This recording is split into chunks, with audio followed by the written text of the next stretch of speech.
Will take time to come to terms with everything that happened in the Dominion. But time is the one thing we always seem to lack.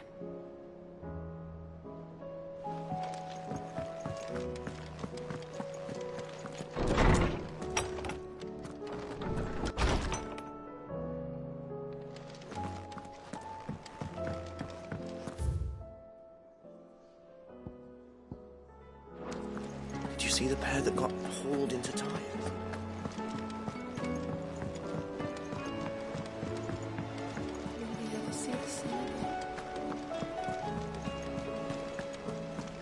Did you see that? Tell me you saw that.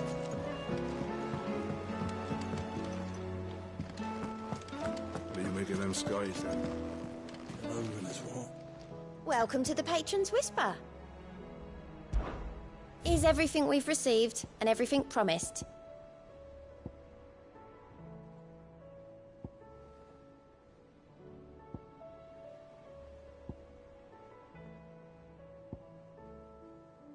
All done? Fancy a look at the list, do you? Anything catch your eye? Seen enough?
Otto, how fares the realm?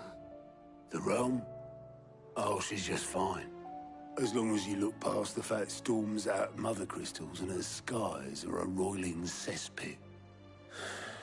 And Gav? He's with your uncle in the Free Cities, helping Mid with her project. Sent an owl their way the moment the winds turned foul. Still waiting on a reply, though. Do you have any good news? Well, that depends on your definition of good. All right, fine. What do you suggest we do? Oh, no, I'm just a messenger. I leave the scheming to those more suited to the task. Could be that Lady Vivian and Old Tomes have their own thoughts on the current state of things. Could be that they don't. It certainly can't hurt to ask. I suppose not.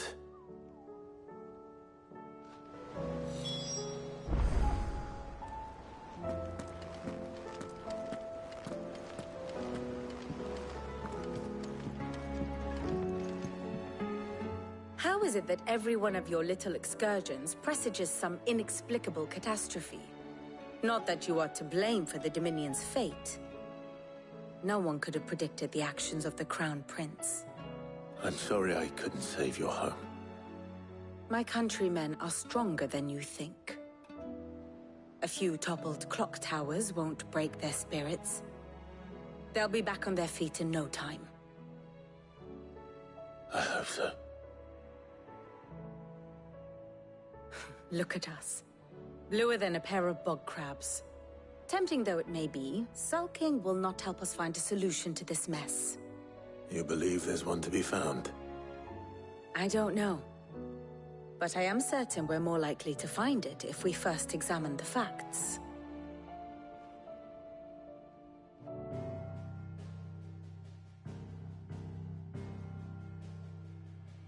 Beneath these darkened skies, fear and confusion reign over Valisthea. Oh, the lands around the fallen Mother Crystals had already begun to wilt for want of ether. But not like this. Crystals that filled wells and fueled furnaces, now nothing but pretty shards of rock. And those that hang from the people's necks cast nary a glimmer of light to keep the dark at bay. It is only a matter of time before the common folk convince themselves that the end of days is upon us. Yet I fear a swift end is more than we can hope for. While most of the world thirsts for ether, the remainder drowns in it, spawning Akashic in droves. And amidst the hordes of mindless beasts, with magics as like to fail as function, even the strongest nation would falter. Rosaria and the Iron Kingdom teeter on the brink of collapse, while the tragedy in Twinside has all but paralyzed the Holy Empire. Dhalmekia fares little better. Rumor has it the ministers fled the capital after the fall of Drake's Fang, leaving their beloved republic to crumble. Waloed, meanwhile, moves in earnest. The Einherjar has been sighted off-storm. The world, in short, is in chaos. It would seem our civilization was nothing but a castle of sand, to be washed away at the whim of the waves.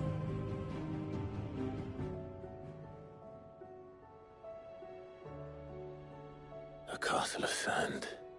Not my best flourish, but it seemed fitting. The reports I've received are considerably more blunt in their appraisal. Without the protection of their nations, it will fall to the people to defend themselves against those who would take what is theirs. Which is only ever going to end one way. Defending a farmhouse against a band of chocobo thieves is one thing, but pitchforks and palisades will do little to stall an army's advance. Should the King of Waloed deign to invade, there would be none to stop him. None but us.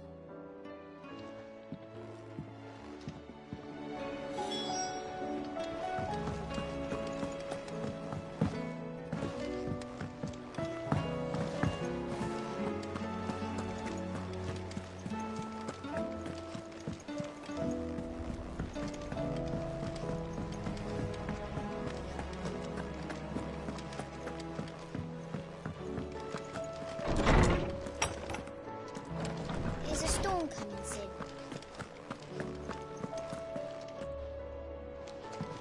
Sid, did you know that chocobos are far more resilient to the effects of ether than most other beasts? Some say that's one of the reasons they were tamed for use as mounts and sumpters, so that an ether flood wouldn't mean instant death for their riders or drivers. Me, I reckon they built it up over generations. Too many foolish traders driving their birds into floods, and only the toughest surviving. Let me guess. You're here about the skies. Is there anything you don't know, Lawsman? It doesn't take a court astrologer to augur the obvious.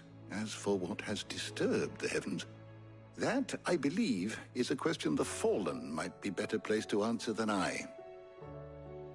And on the 6th day did the gods tear the sun from the firmament, visiting darkness upon their prideful sons and daughters. But I dare say you remember your childhood lessons on the sins of Zemeckis only too well. You think they're connected? That Ultima was one of the gods responsible?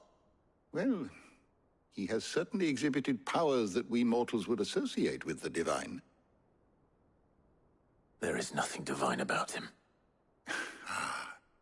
But he wouldn't be the first god of whom that could be said, now would he?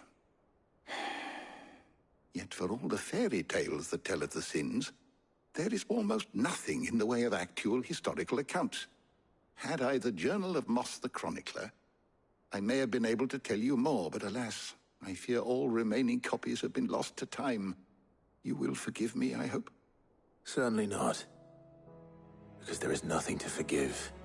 Even without this journal, you've provided us ample wisdom. And we will always be grateful for it. Perhaps Otto will be more inclined to share his thoughts when he hears what the others had to say.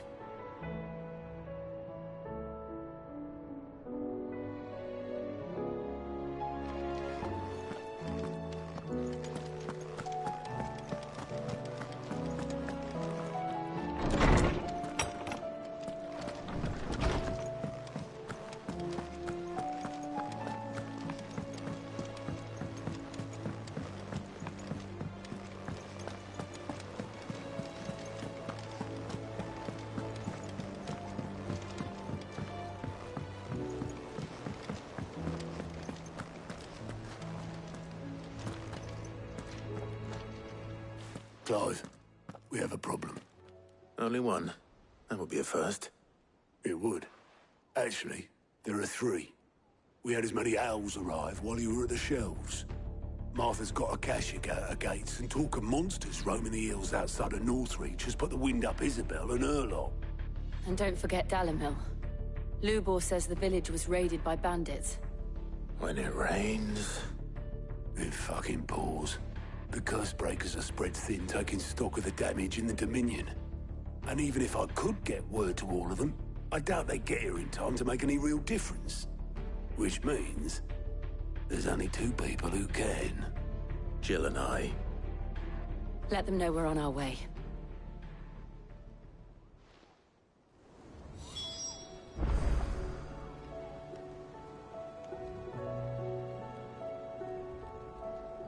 The messages from Martha, Isabel and Lubor weren't long. But what they lacked in detail, they more than made up for in urgency. Our friends need your help.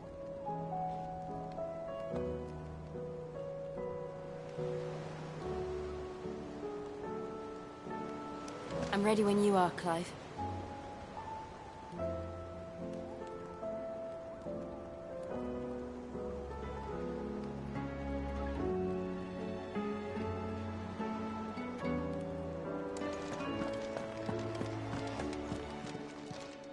Clive!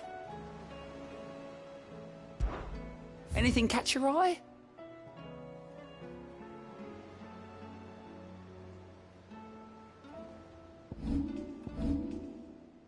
Seen enough?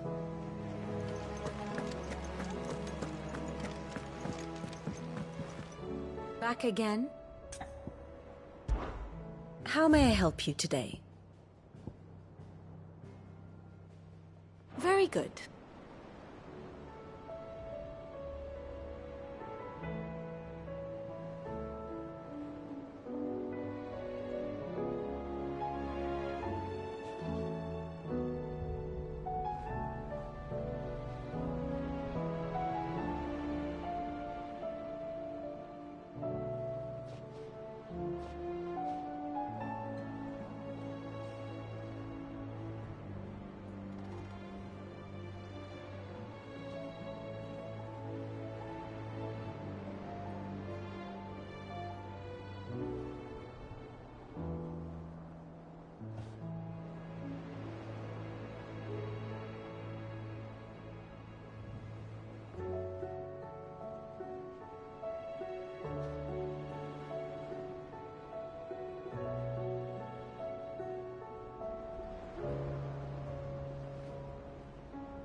This one.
Here.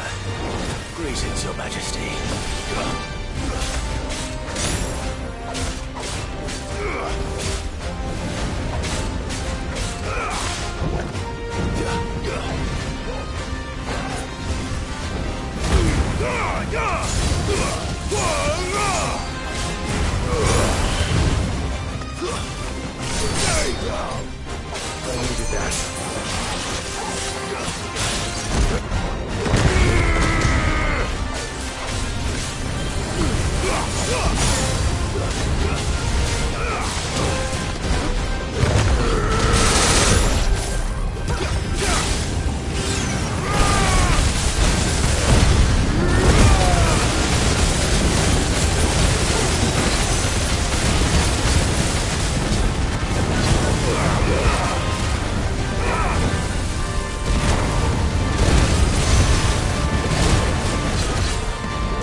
is over. Now to collect the ash. I should probably have brought a bucket. This looks like the stuff. Let's see if there's any more.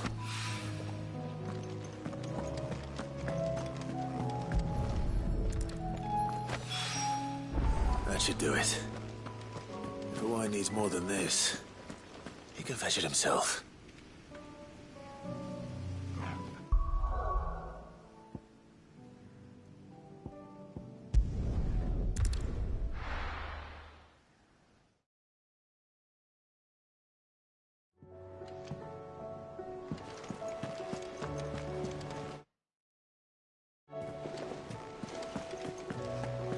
Did you see that? Tell me you saw that.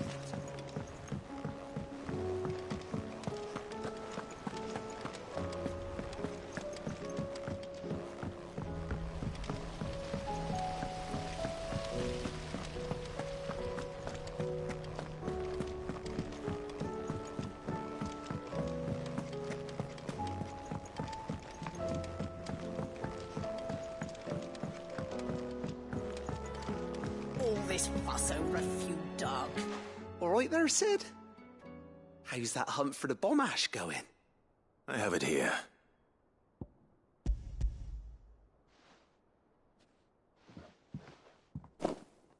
That's the stuff. And plenty of it, too. Enough to keep the alembic bubbling away for a good old while. You're a gent, Sid. Let nothing say otherwise. Right then. Let's get this contraption up and running.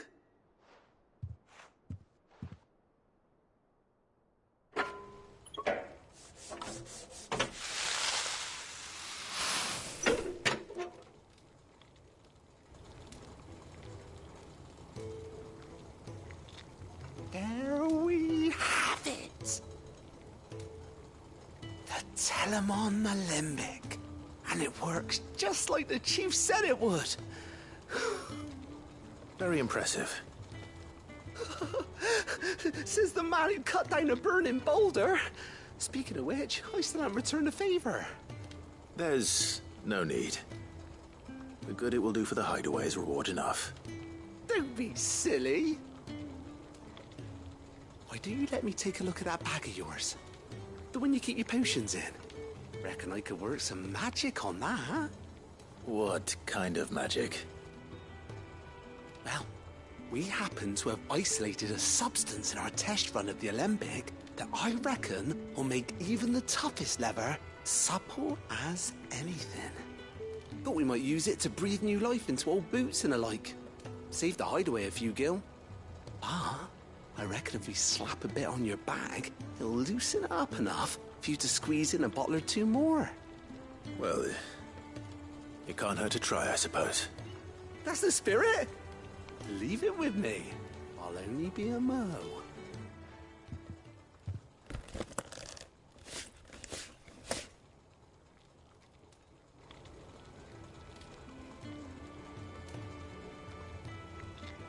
Well, what do you reckon? It certainly feels more flexible. Right? Told you. Thank you. I think. No. Thank you for supporting Mid and the rest of us in our endeavors.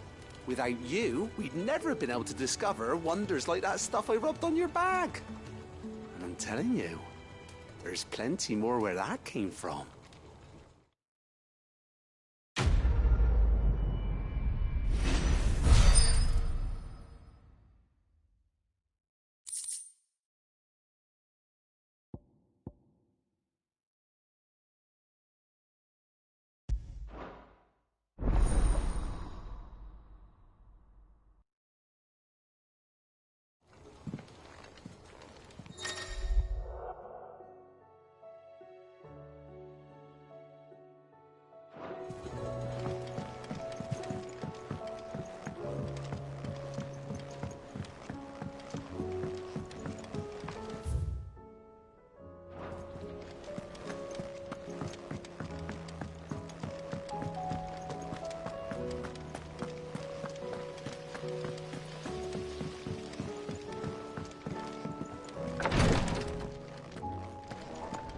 hardly lift my arms. The curse, it's... The injuries suffered by both your brother and the prince were bad enough. But that wound above Joshua's heart is unlike anything I've ever seen. Were he not a dominant, I fear he would have succumbed to it long ago.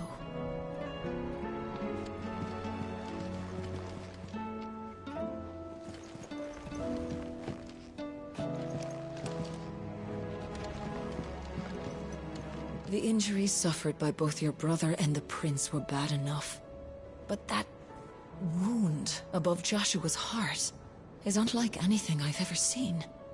Were he not a dominant, I fear he would have succumbed to it long ago.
Good girl.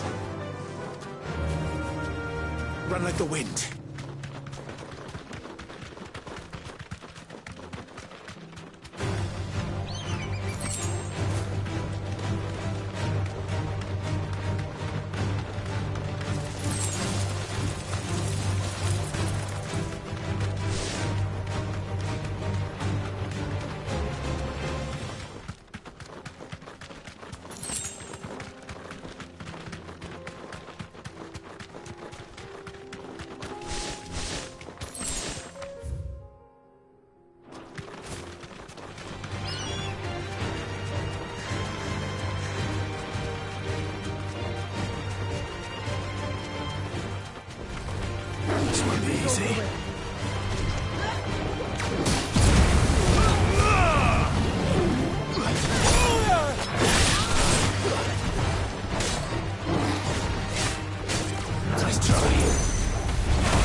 Come on. Fly, Ambrosia.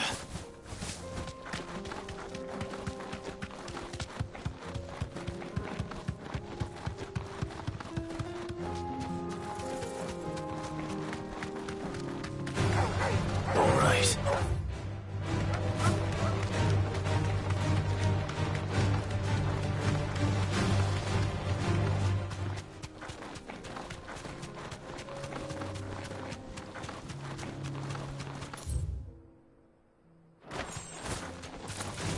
Enough of you, are there?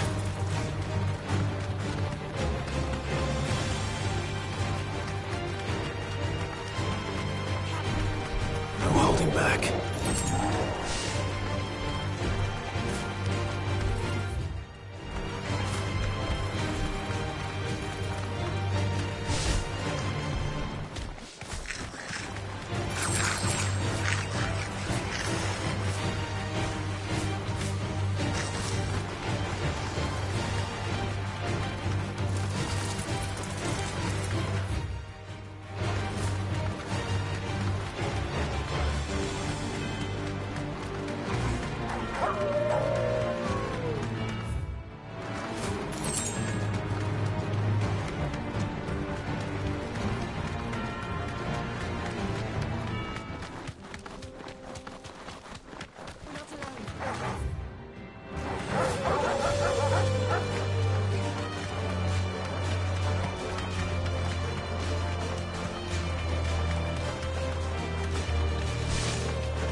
Right.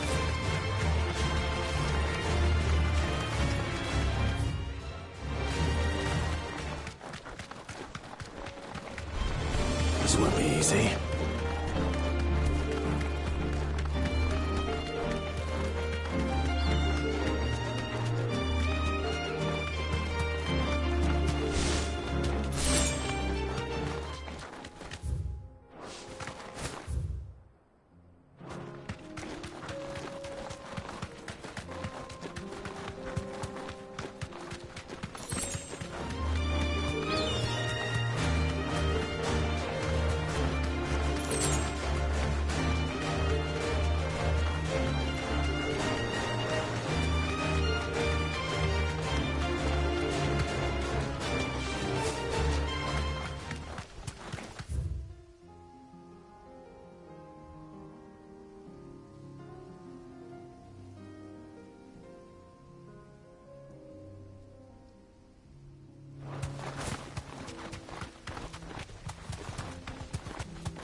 Be safe.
Let's go. Faster!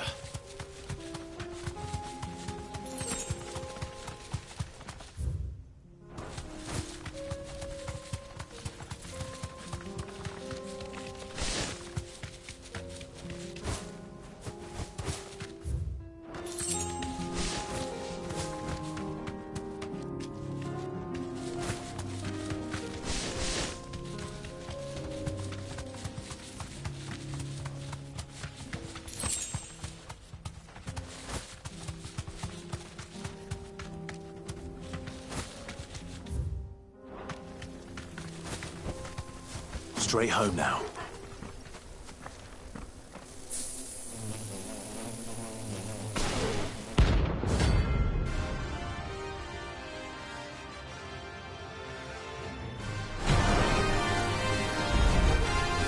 They don't look happy.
Peace at last.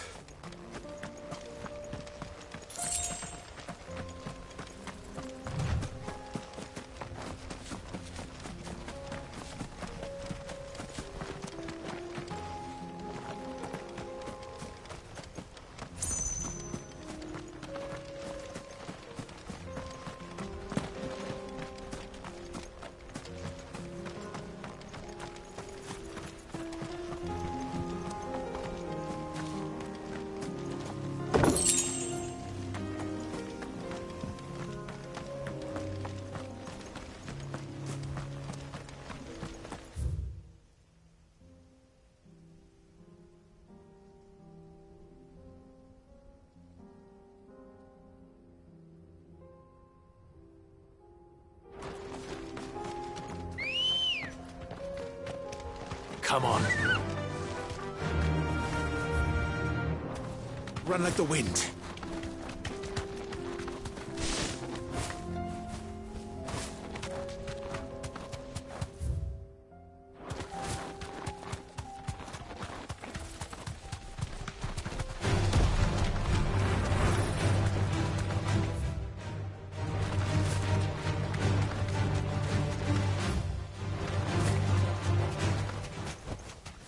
I can walk from here.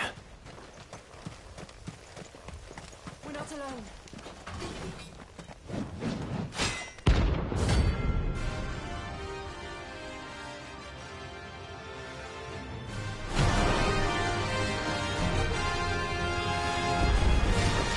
Not the gods' forsaken soul, eh? Only those who have nothing.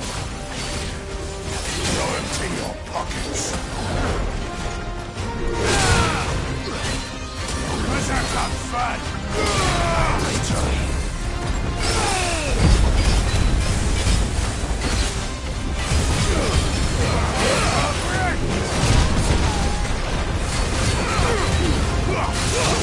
You're a fine hand.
desert had turned out more. We were more similar than he knew.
Aye, it's a dangerous world out there. Let's stock up one.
You're rubbing me blind, you know.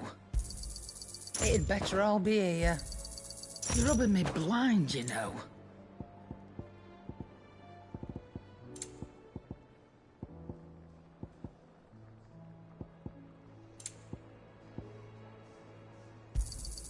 It'd better all be here. You'll not find a better price than that.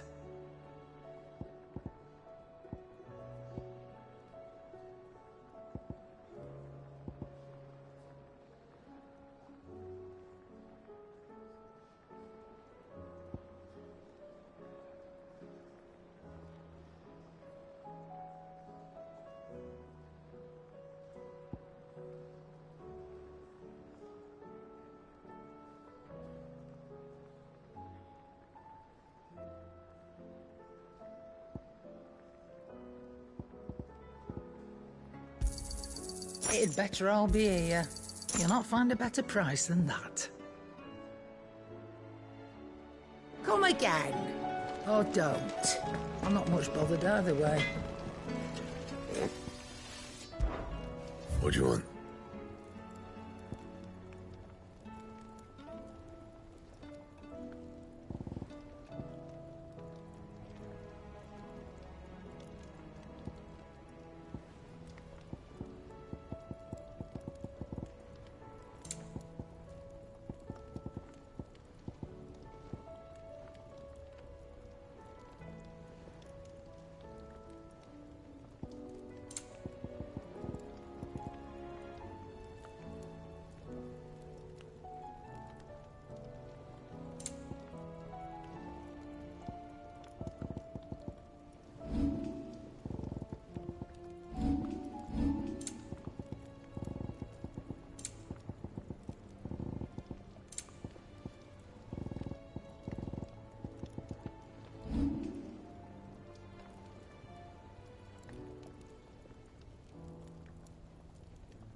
Should last you a good while.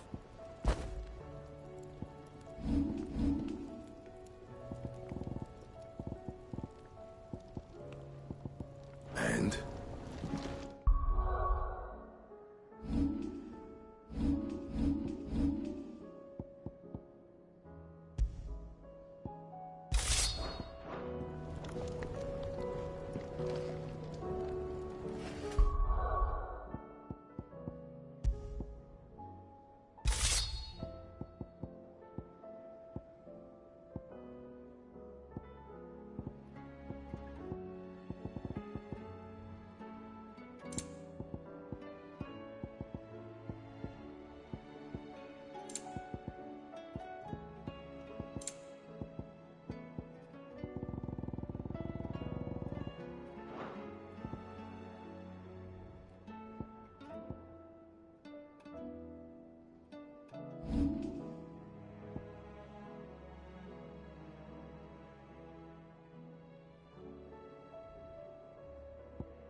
he the pair that got hauled into Tyres? Aye, all their fancy silks. Thanks for not leaving me in the Dominion.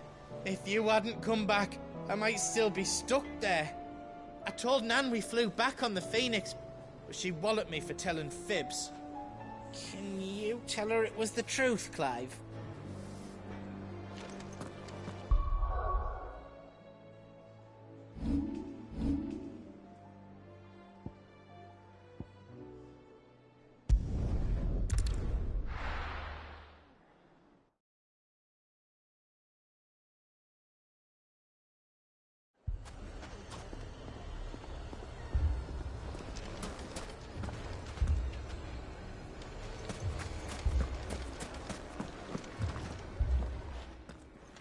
Sid! Oh, your new companion appears much more formidable than your uncle. Should I be worried? You haven't been introduced. Jill, Clive has told me much about you. All lies, I'm sure. Your Stolas said that Dalamil has a bandit problem. Indeed. Although, you're a little late. They left with our food and guild days ago. Any idea where they went? The desert's a big place. Your guess is as good as mine. But the fact is, I have more immediate concerns. What did you say to me? What did you say? Ah, as if by magic. Let's just say we've yet to reach a consensus about how to solve Dalimil's little problem. And at this rate, it won't be the actions of the bandits which prove to be our undoing. It will be our own. I've tried reasoning with the dissenting parties, but even the Desert Hare has limits. Perhaps we could talk to them. What makes you think they'll listen to us? What makes you think they won't? She makes a fair point, Sid. And you won't have wasted much of your precious time if you fail. They're just across the courtyard.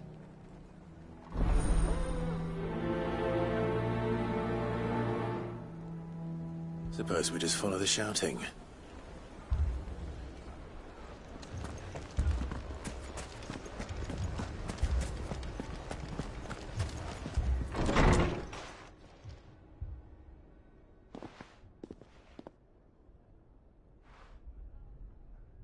You wouldn't talk like that if it had been your men whose throats were slit. Blood for blood, it's the only way. We hire mercenaries and have them mount the bandits' heads on our walls as a lesson to the rest. And what happens when those mercenaries are slaughtered like your men? Are you going to hire more?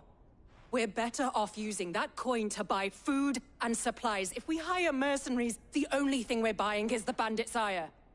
And you cannot fill empty bellies with that. Do you hear me? But what happens when they come back? Maybe it'll be your throat that's slit. That's enough. Both of you.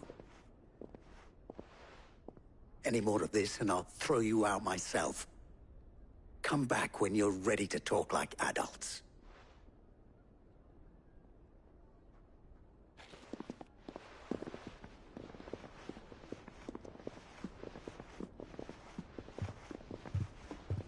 Victor.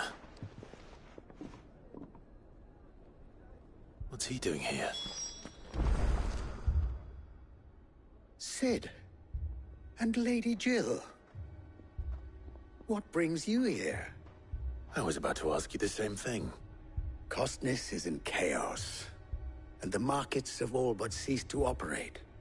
The Briar's Kiss here in Dalamil is the only place I can reliably obtain supplies. I was here to do just that when Master Lubor told me of his troubles. He thought I might be able to talk some sense into these fools. But if you're here, I suppose his patience must be waning. Who are those people? Those were the thorns in Lubor's side. And the reason this place might be headed the same way as Costness. It's these accursed skies. The darkness is enough to drive a man to madness. Or an entire city, for that matter. We're still working on the skies. But in the meantime, perhaps we can find a solution to Dalamil's problems. I hope so. For all our sakes.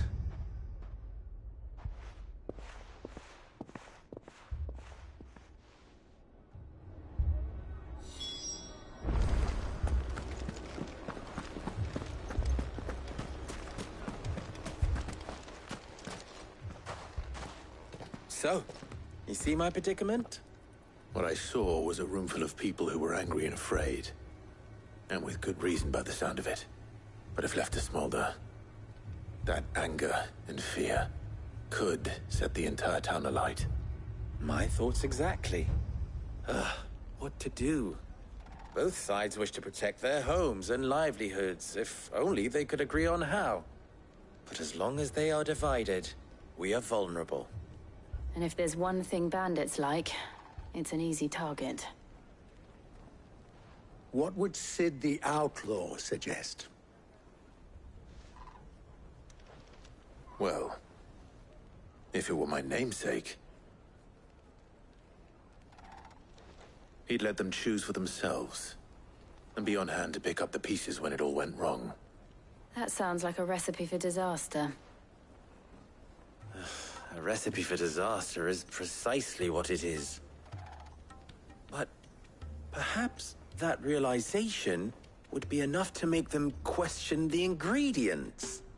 While it's plain neither Conrad nor Natalie will countenance the other's proposal, it may still be possible to make them doubt their own.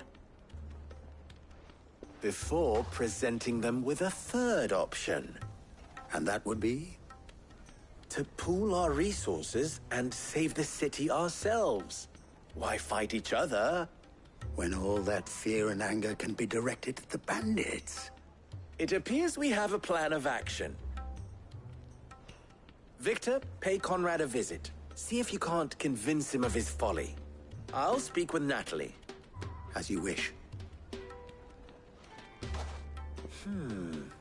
Your faces are not well known in this town. That may prove useful. Don't worry, Victor and I will do most of the talking. You need only play along. Play along? What he means to say is yes.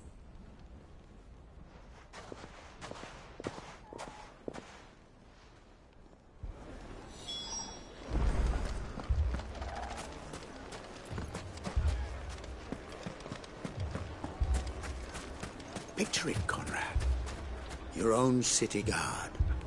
With you as captain. Me?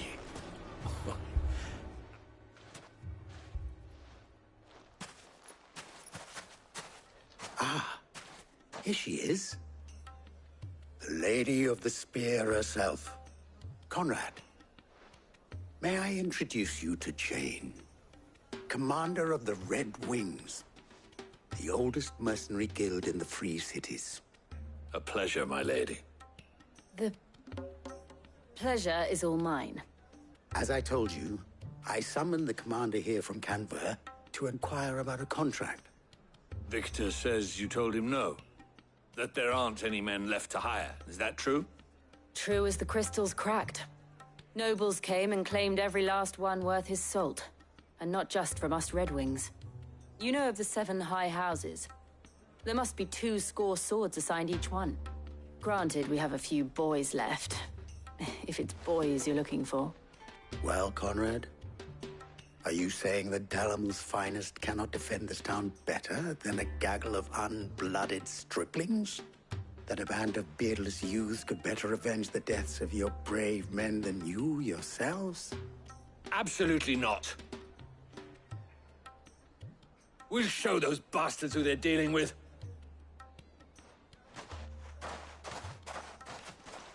I can't believe that actually worked. Conrad's not what you called the brightest candle in the crypt. And there's a reason why I had you do the talking and not Sid.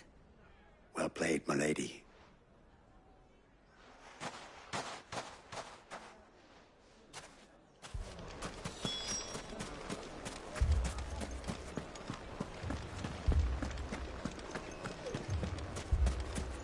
My shock.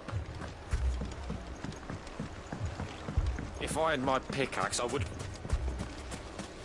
I mean, it may still be possible to buy something. Ah, here he is now. Natalie, allow me to introduce Lord Underhill of Randalar's prestigious League of Merchants. Lord Underhill. At your service. Underhill? I was just telling the good lady of our conversation, my lord. and how you were lamenting the state of the capital's stores. Lubor says that not only are the granaries almost empty, but that war and the Blight mean this season's harvest won't be enough to fill them for winter. Indeed, certainly that is the case. The nobles in the capital are buying up the city's stocks of barley and wine, driving the prices higher than most commoners can afford. It is only a matter of time before the peasants revolt. It is worse than I thought. If what Lord Underhill says is true, I fear we have little hope of supplementing our stores, meager though they regrettably are. And while I applaud your endeavors to dissuade our more bellicose citizens from seeking vengeance, I sense Conrad is not wrong in his assessment of the bandits' likely return. Which means that now, more than ever, we will need to secure what little we still have. Food, weapons, herbs, everything. If our humble town is to endure not only this hardship, but those that are certain to follow, we must stand united. All right. If it will help to protect my home, I'll do it. But you needn't have gone through this charade.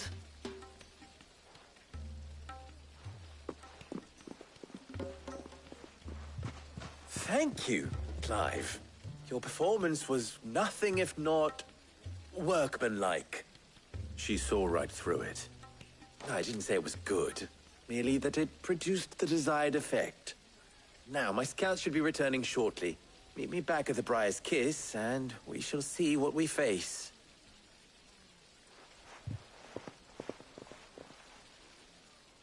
I'm not convinced our roles in this ruse were entirely necessary. I don't know. Conrad seemed quite taken with you. Mummy, I'm scared. Oh, I'm ruined. Good news, Sid. Both Conrad and Natalie have somewhat gracefully accepted their new roles. With time, they may even learn to. Time no longer appears to be the luxury it was before lunch. I take it your scouts found the bandits. Technically, it would be the bandits who found my scouts. It appears they march for Dalimil as we speak. All of them. You're not serious. They don't just want food, they want the whole damn town.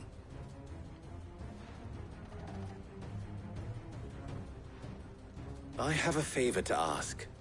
I'm told the bandits march in two groups, one from the south and one from the desert, in a move doubtless intended to stretch our already gossamer-thin defenses. Very well. Jill and I will meet those from the desert. But what of the rest? The rest, my friend, the city shall fight. Together. The stakes, I concede, are high.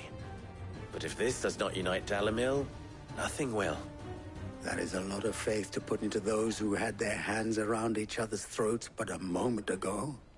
Then it will be for us to see that their hands are kept occupied. And I do mean us.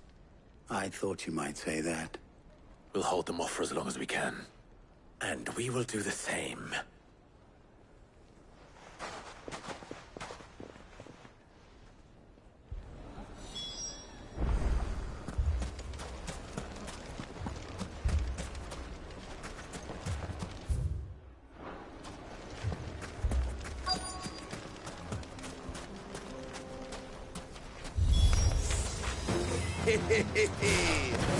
No women folk have come to I'll take that one. He's all yours.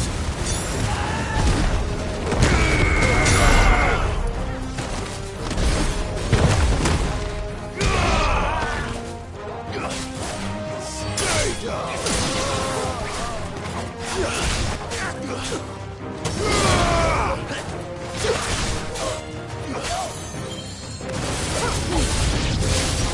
They mean to overwhelm us.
The townspeople. Could they have held out? I don't hear any fighting. What do you think? That we should hurry.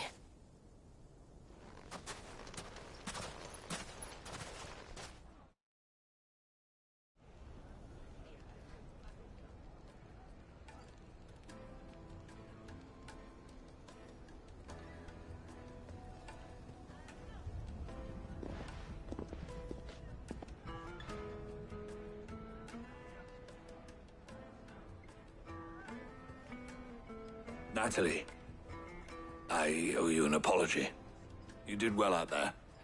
The inn would have been lost had you not held the line. Without you, there would have been no line to hold. You saved us, Conrad. You saved Dalimil. We all saved Dalimil.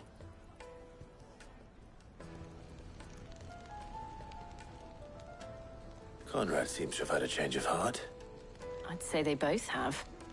I take it from your presence that our visitors from the desert won't be joining us either. Pity. The plan worked, Sid. Granted, it only took an army of bloodthirsty bandits at our gate. Calm now, Victor. Why quibble over the details? We are united, and that is all that matters.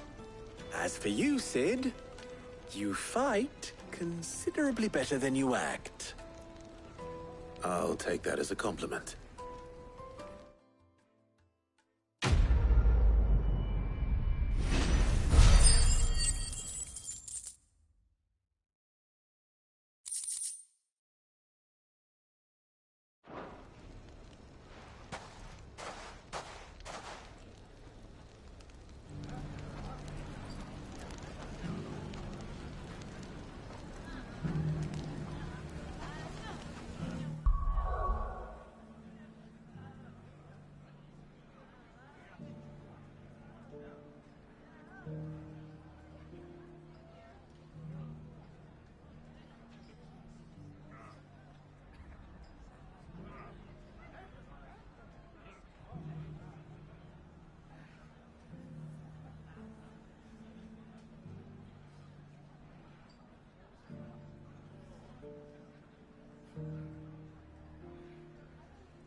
First we find Isabel.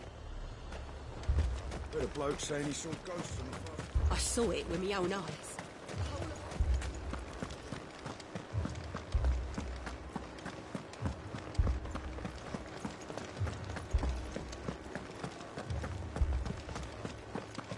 I can't do it.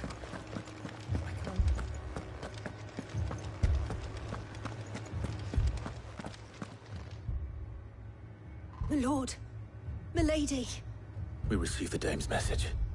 There have been sightings of strange creatures, I understand. With the blue eyes. Yes. Like a Kashik, but different. They've taken so many. I've lost count. Akashic, but different. Ultimus thralls. And what of your mistress? Is she here? Oh, no. She went to the garrison to ask what they were planning on doing about all this. Then we'll look for her there.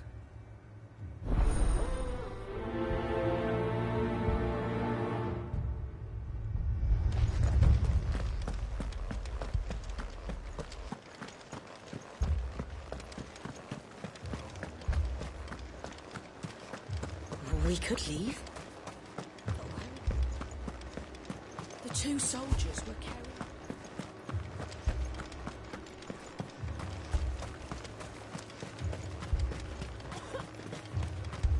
Madame, please!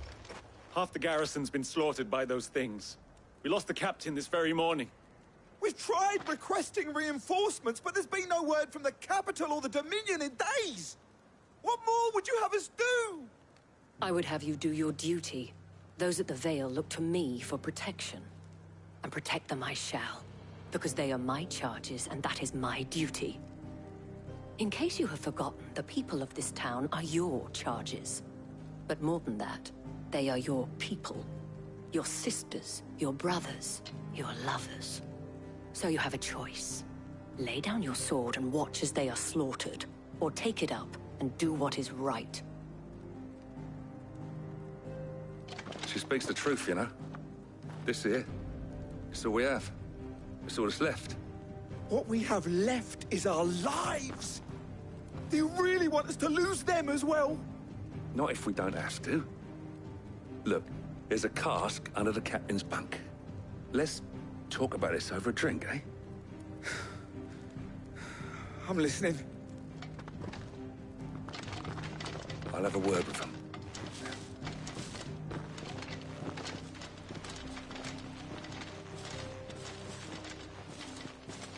Ah, Clive. I didn't expect help to arrive so quickly. And sought to take matters into my own hands. It was a noble effort. But I thought you might still need some support. I'd like you to consider my needs. What we need to consider is where the creatures came from. The way the survivors speak of them, one would think they appeared out of thin air. And perhaps they did. It's hard to know what to believe these days. We'll talk to the survivors.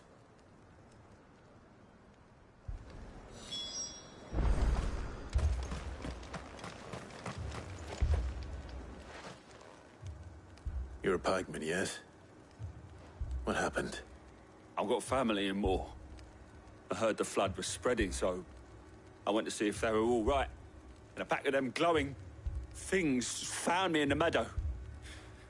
I ran for my life. I never did get to the village. Leave that to us. My family. That thing? Did you see the creatures that attacked you? Creatures?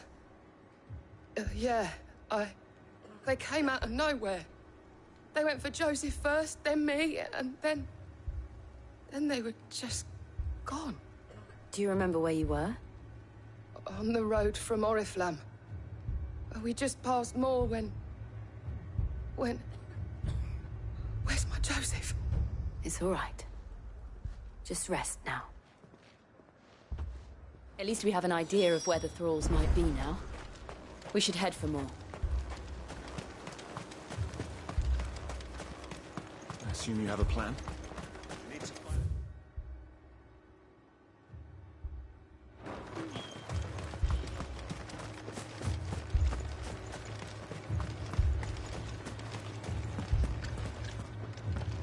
It was all they could do to escape. They just left the bodies there in the flood. Let's go. Yeah!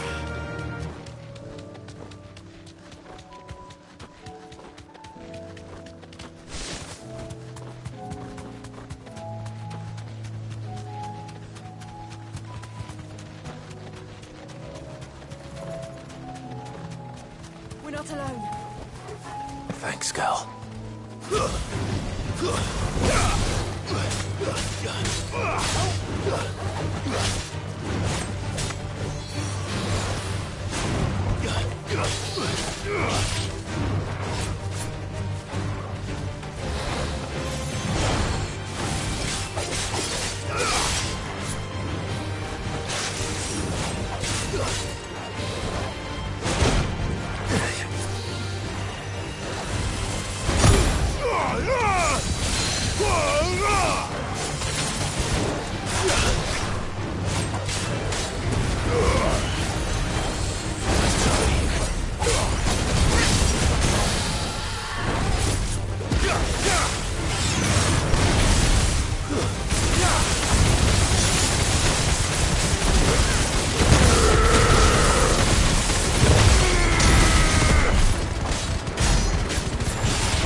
Clive, look. I see them. With me!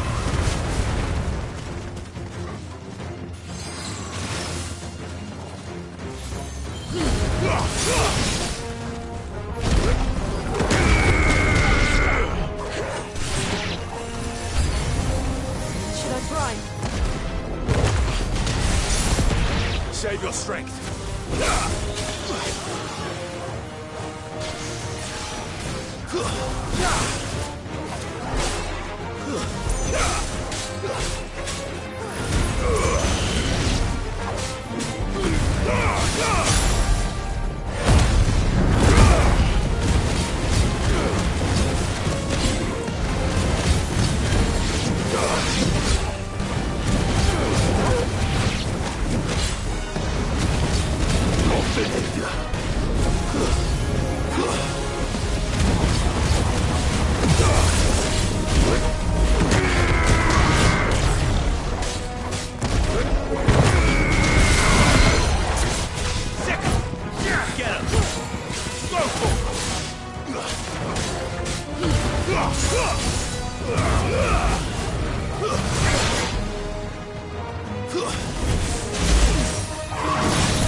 Farewell.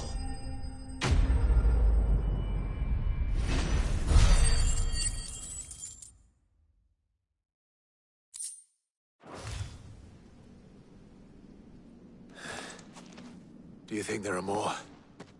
There are always more. But I'd say we've done what we can for the time being. Then we should let Isabel know.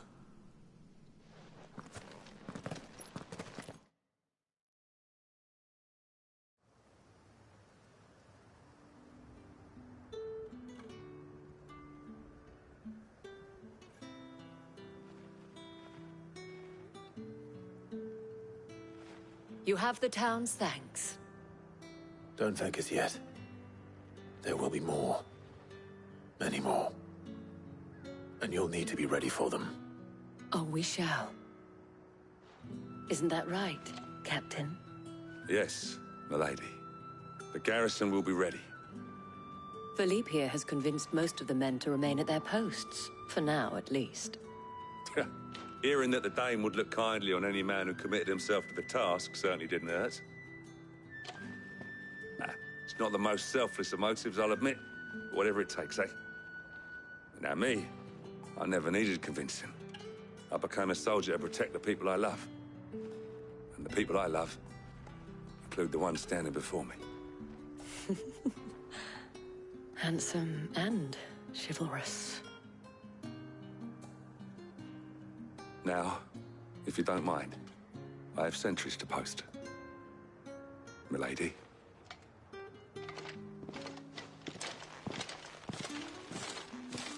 Lest you wonder, I'm not foolish enough to believe that this has solved all of my problems.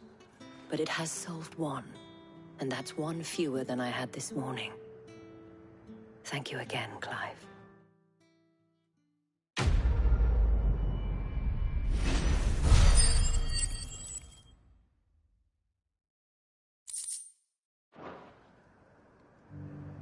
Philippe will make a good captain. He reminds me a little of you, Clive, but without all the mocks and mows. Philippe will make a good captain. He reminds me a little of you, Clive, but without all the mocks and mows.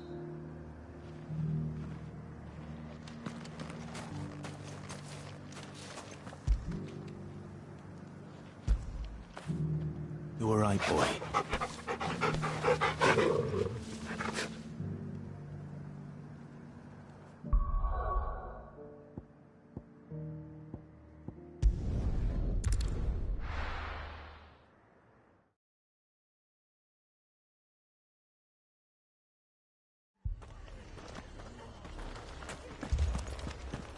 This man's gonna die if we don't get him to a healer.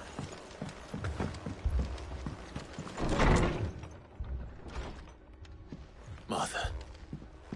It's good to see you. And you, Clive. Jill? Otto said you'd been attacked by a Kashik. What exactly happened here? Those skies are what happened. Not long after they fell dark, we had our first visit. There were hundreds of them.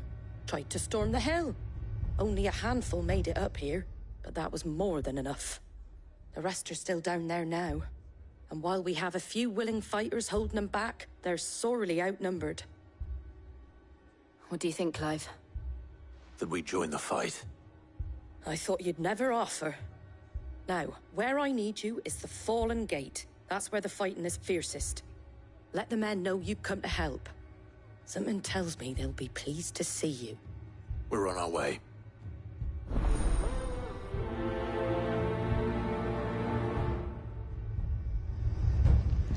Do you think there are as many as Martha says? More.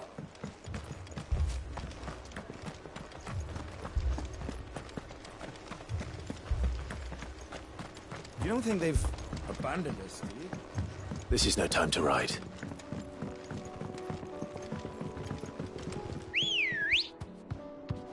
Ready, girl? Run like the wind.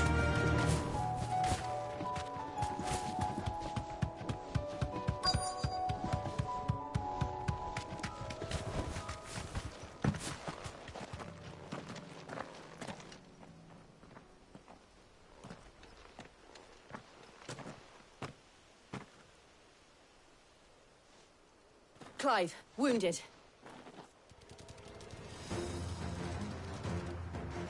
We deal with the Akashic first.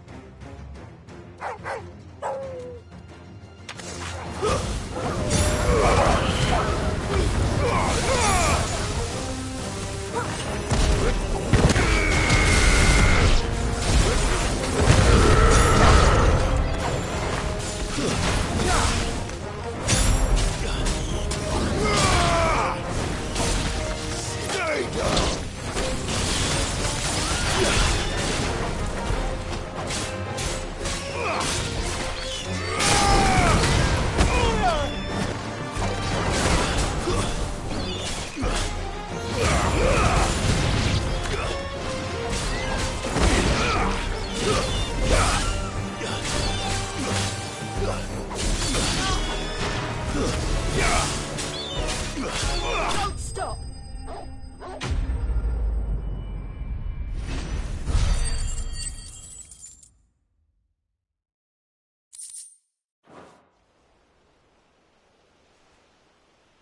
These men don't have the look of hired swords.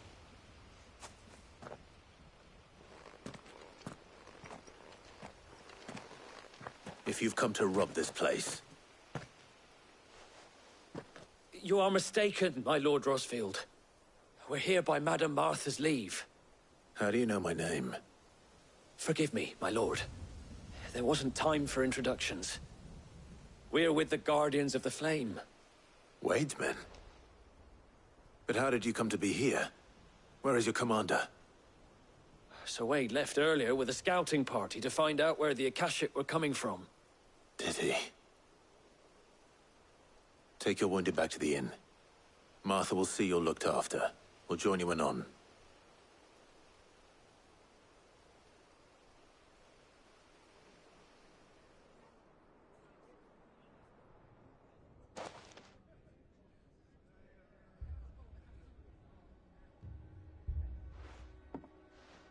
And to think you took them for thieves. A fine reward for holding off the horde, that is. When did Wade and his men arrive? Not long after Rosalith fell. The Guardians asked me to shelter some of them that had lost their homes. They were making ready to leave just as the skies turned, and we agreed it was best we stuck together. Martha! Trouble! The scouting party's almost at the lift, but they got a pack of Akashic snapping at their heels! And they got wounded with them! They're not gonna make it! Damn it all. We'll worry about them, Martha. You look after everyone here. If any can still fight, send them to the lift. I will. You two be safe now.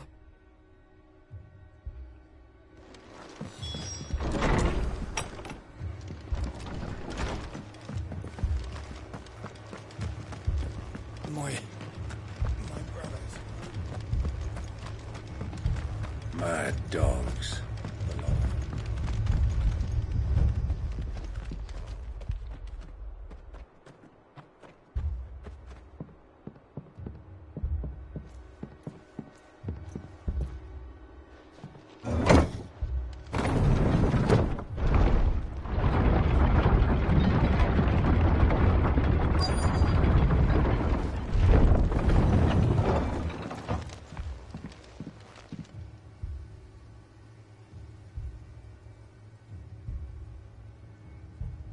Squire, I need you to get those who can still walk up the lift to Martha's. But what about... I didn't ask, Oscar. Sir. Sir Wade. Lord Rossfield. If you aren't a sight for sore eyes. Martha seemed to think you might need some help. And by the looks of it... We thought we could sneak by them. But we didn't know there would be so many. How could we have? Behind you!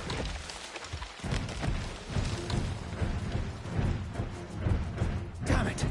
We need to get the injured to safety. Do you think we can hold them off? We can certainly try. Are you with us, Sir Wade? Always. Then let's do our duty.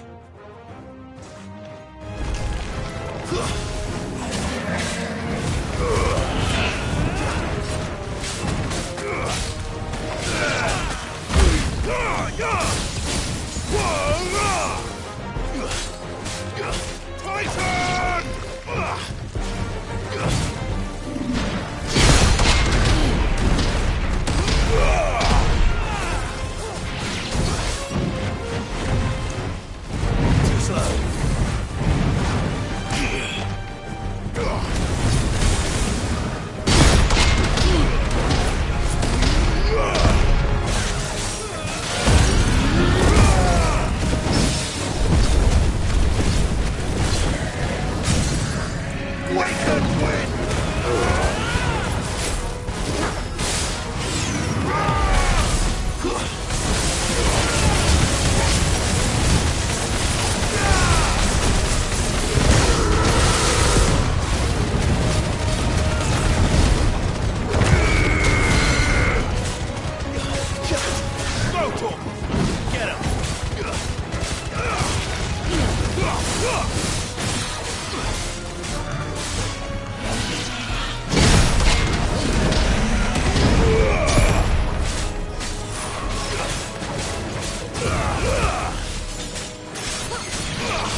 Is anyone hurt?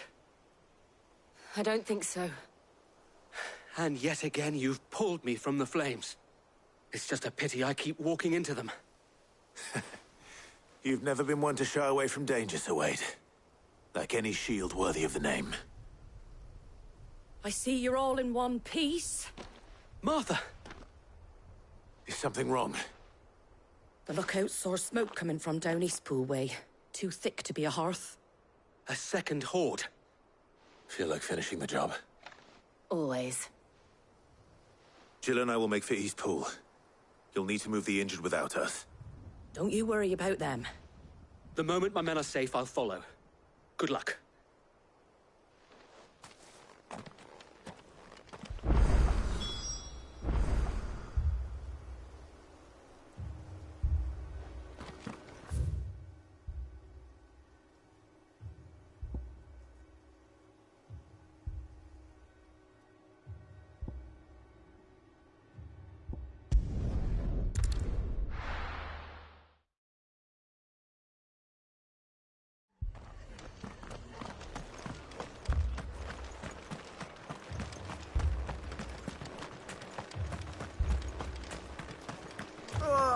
Just patch me up as quick.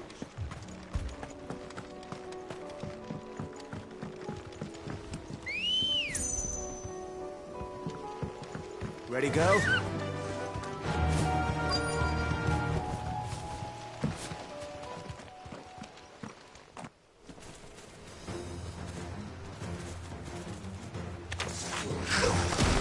They're headed for the rest. We have to slow them down.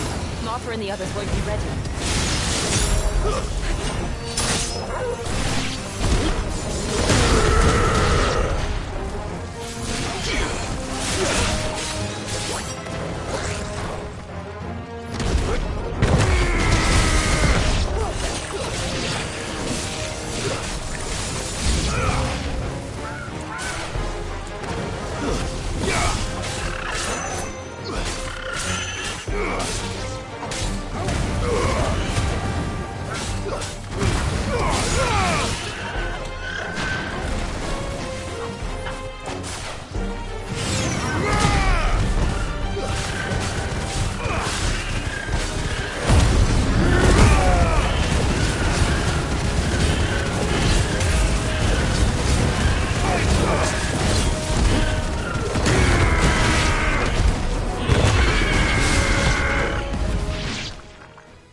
Something's coming!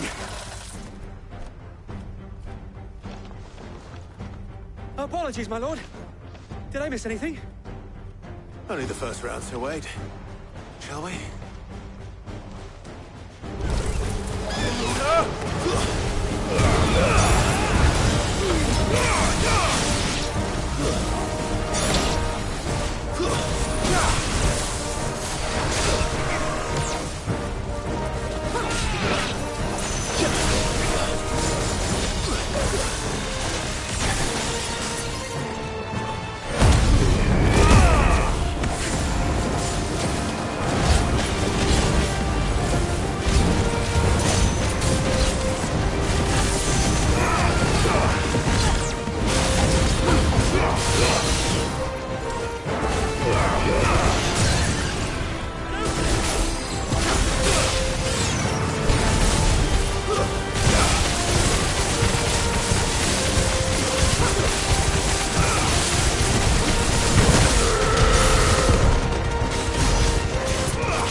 Do you see any more? No. I think that was the last of them. But it won't be long before the next lot arrive. Then we make for Martha's while we can.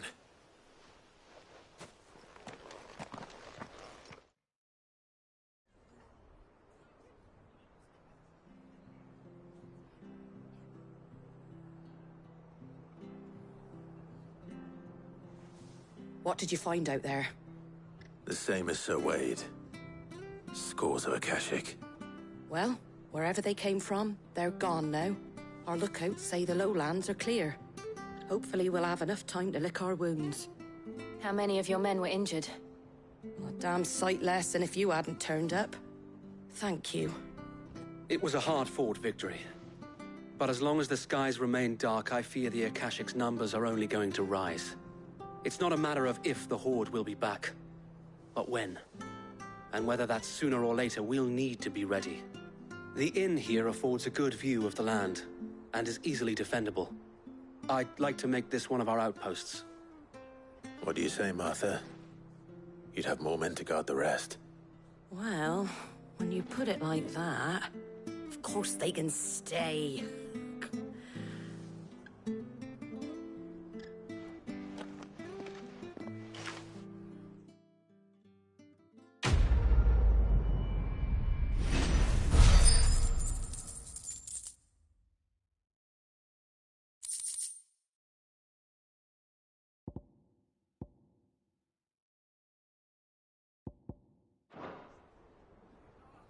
My lord, there's someone I'd like you to meet. Oscar, over here.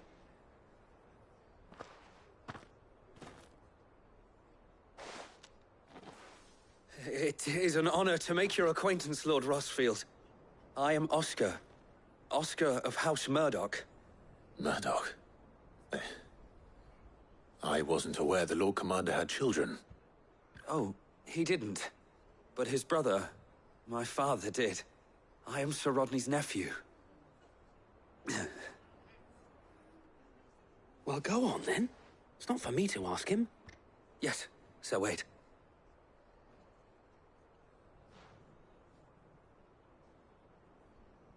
If it please you, my Lord Marquis, might you take me as your squire? I would learn the duties of a shield from the finest. I'm sorry to disappoint you, Oscar, but I am a shield no longer. Nor was I ever the finest. And spending time in the company of an outlaw hardly seems a fitting education for one aspiring to take his oaths. My Aunt Hannah once told me that a man is not defined by his title, but what he does in its name. You have accomplished much since taking on the mantle of Cid, winning no little honor in so doing. And I would sooner serve under an honorable outlaw than an unworthy shield. Not that Sir Wade and the other Guardians are... I mean to say that, they're... It's all right. We know what you mean. There is only so much the boy can learn from me, my lord. But a squire... Would that really be so bad? You were a squire once. And I'm certain Sir Rodney would approve.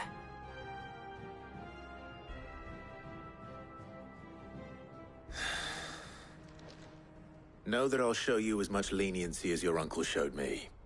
I would not have it any other way. Our friends seem to have things under control.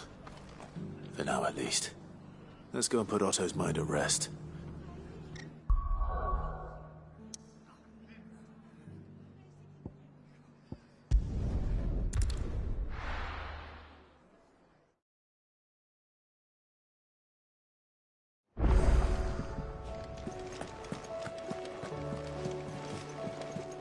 I'd be happy to tell Otto everything that happened.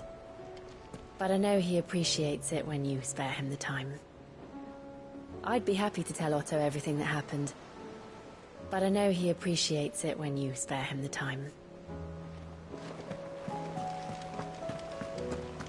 Did you see that? Tell me you saw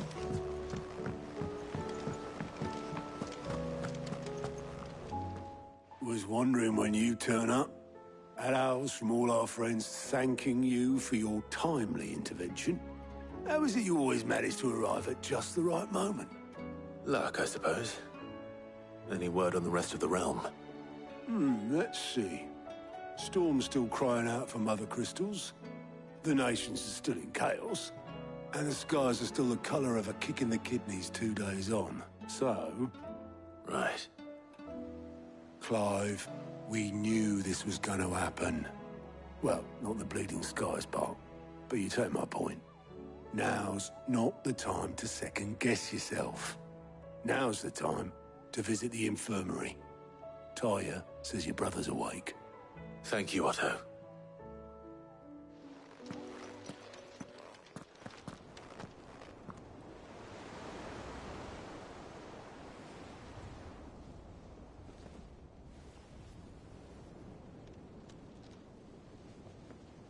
So it was not Sylvester, but Olivier who served as Ultima's puppet. And when Dion learned of this, he sought to slay the fiend.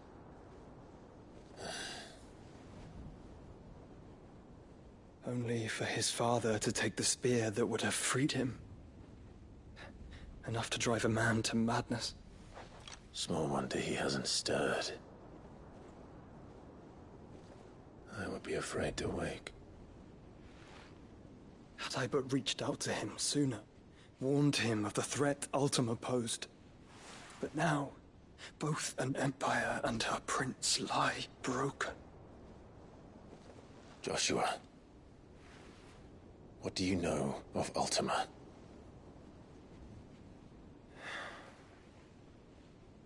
Very little, I'm afraid. Despite my best efforts. 18 years ago, as I lay buried beneath the rubble of Phoenix Gate, 'twas not death who came for me, but another. And it was while in my rescuer's care, I first heard of Ultima.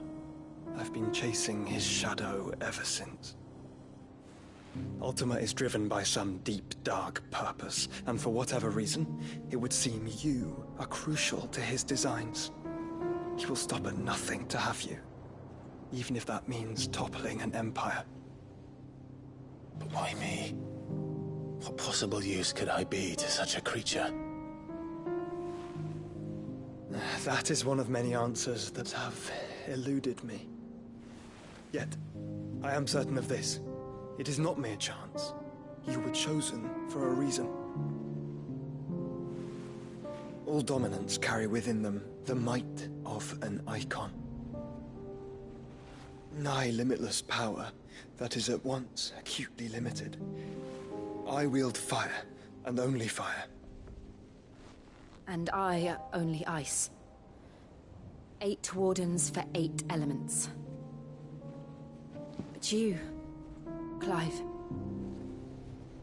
You are different. You're special. Your abilities begin with the flames of Ifrit. But they do not end there.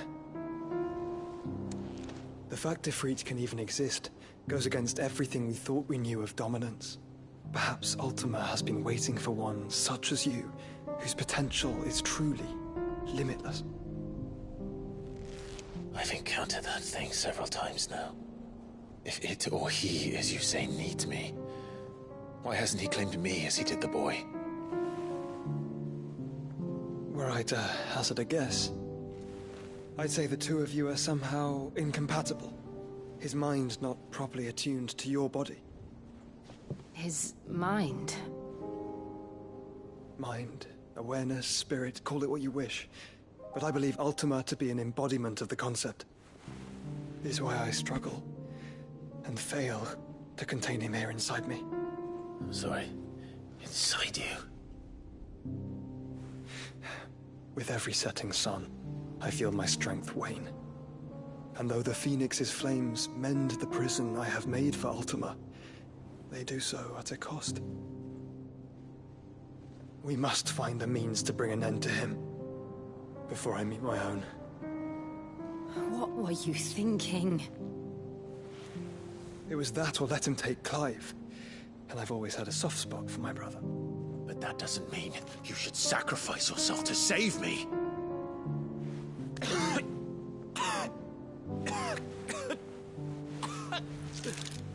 Joshua.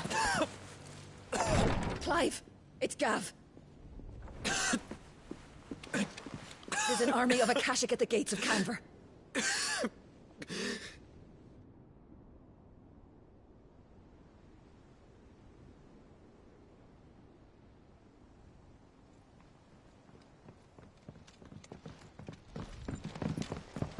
Well, what's the short of it?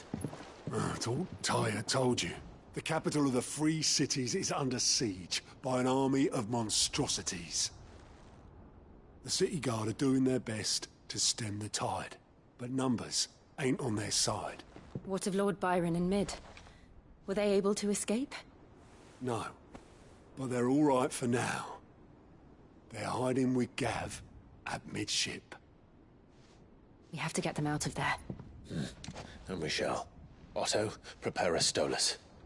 Tell Gav to stay exactly where he is. Understood. Vivian, what's the swiftest route to the Free Cities? That sounds like a question for the map. Look here. This road, through Tabor, should provide the least trouble. Good. What a coincidence. Tabor is exactly where I'm bound. Joshua, bed is where you should be bound. You don't think I told him the exact same thing? Were Tyre not such a talented healer, I would surely have been inclined to agree. But, thanks to her ministrations, I feel I may safely rejoin my attendant, who was to wait for me in Tabor if we became separated. All right, we travel together. Clive! If he stays close to me, he'll be fine. Thank you, brother. I'll look after him.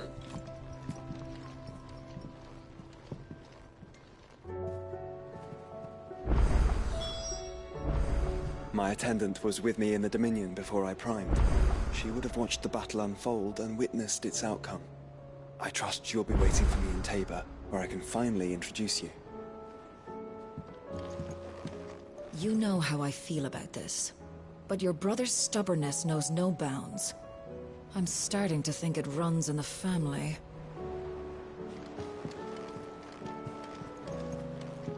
Tyre's right. Your brother is in no condition to travel. That's all I'll say on the matter. It's Mid, Gav, and your uncle we should be thinking about now.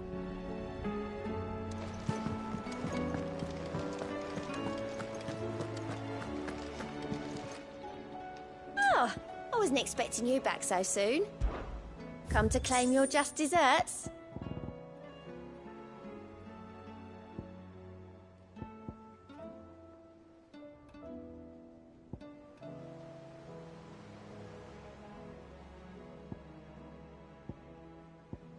Best of luck out there, Sid.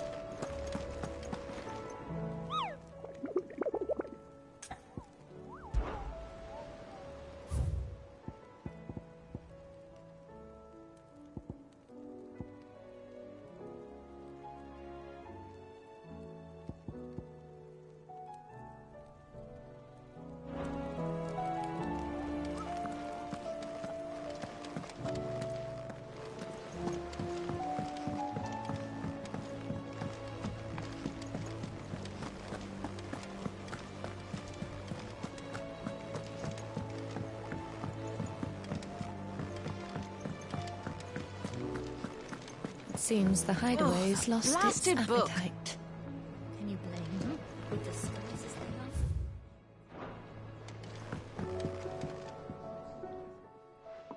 love? Here, you put me in this situation, Clive. You can bloody well get me out of it.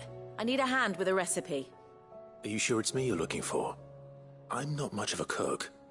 I'm all the cook will be needing, thank you very much. What I want from you is a little of your time, all right? Oh, and perhaps your sword. You remember Ivan's stew, right? Well, despite the look of the thing, and that awful stench, people wolf it down. So I thought I'd try making one of these supposed masterpieces myself.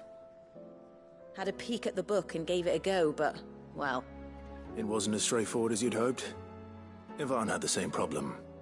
Yeah, but this is my blooming kitchen, and I will not be outdone. So if you don't want to be seen as playing favourites, I suggest you lend me a hand. I've never been one to play favorites, Molly. And I would be only too happy to lend you a hand. So, what's on the menu this time? A fried mortress of skyworm. That's one heck of a name, innit? Recipe seemed easy enough to an old hand like myself. Thought I'd followed it to a T. Only, turns out skyworm livers and drake's mint are not what I thought they were. At least I hope they're not, given the rancid mess they made. Ivan said the recipes in the culinary pilgrimage date back centuries. Who's to say the ingredients even exist anymore? Well, that's a question for a scholar, wouldn't you say? Perhaps you know of one? Kindly old fella who haunts the shelves, maybe? Fine. I'll go and speak to Harpocrates. Perhaps he'll know something. And if he does, I'll see if I can find your ingredients for you. You do that. Lest we forget, you've got a reputation to uphold.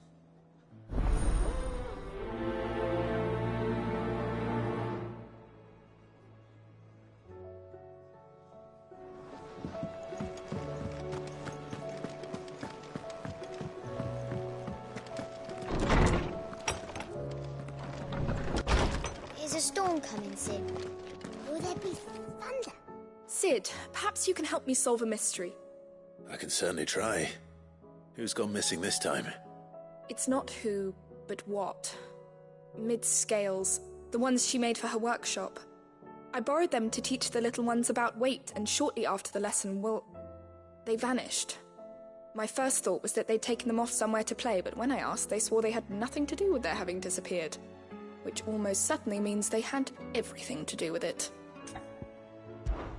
Perhaps a visit from Sid will jog their memories. I think it just might. Thank you. I don't like to imagine that my pupils would lie to me. But if they have, I'll have no choice but to discipline them accordingly. They were in the atrium when I last saw them. As always.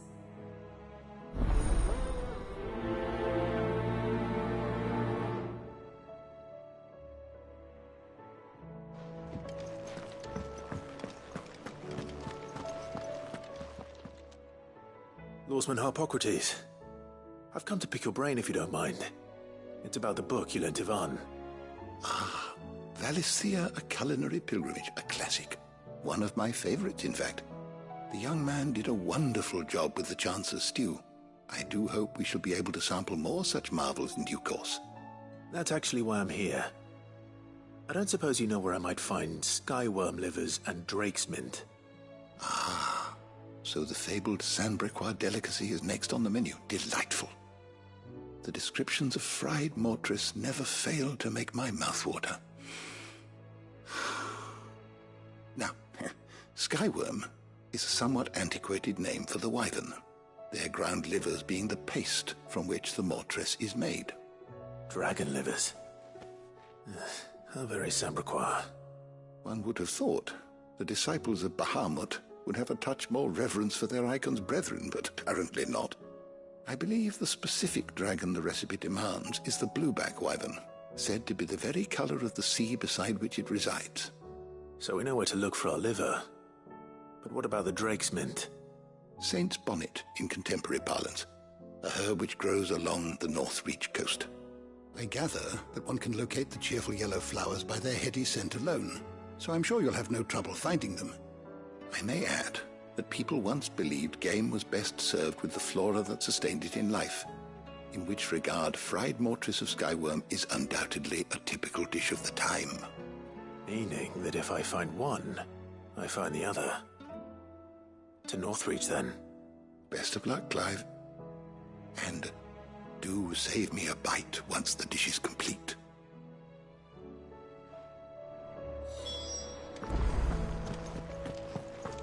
Is a storm coming, Sid?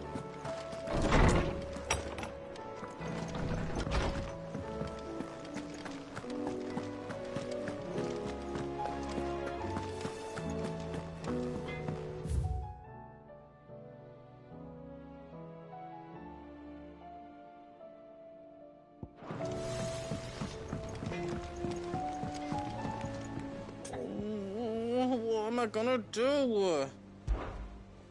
Is everything all right, Goots? You seem more discomposed than usual. Oh, I don't know what that means, but I'm in a bit of a muddle.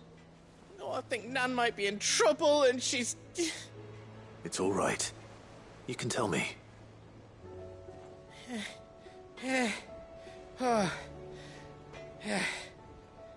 There was a trader came by. One of our usuals, like. Said he'd heard some rotten rumours about her down Dallymill Way. Folk are saying she's been selling to bandits and cut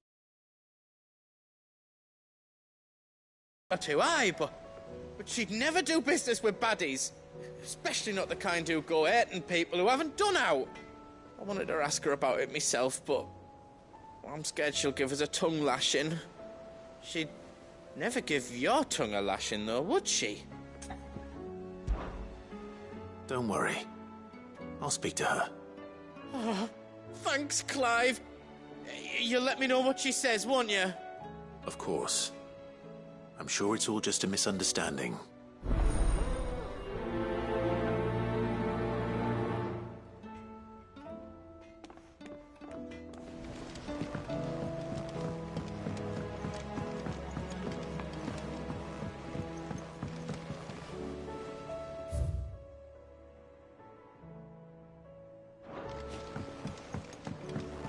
I heard the Emperor was impaled on his...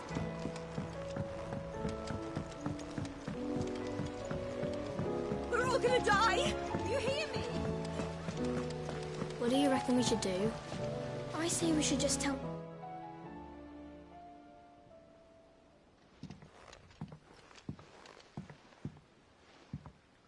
Sid! Hard at your studies, I see. And what is that? It's not a set of scales, is it? No. Of course it isn't. Well, not anymore, it's not. Oh! And just how long hasn't it been one? We're sorry. But we didn't break them.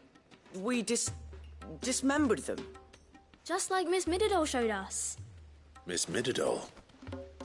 And why would she have you dismembering her creations? Because that's the only way to become a ninja-neer. Miss Mididol said, the best way to see how something works is to take it apart and put it back together again. Well then, your work is already half done. Carry on. About that. The taking apart was easy enough, but it's the putting back we can't work out. Speak for yourself. The heavy thing goes at the bottom. Then... then... You three need to learn to take responsibility for your actions. So let's have a look at these parts with fresh eyes, shall we?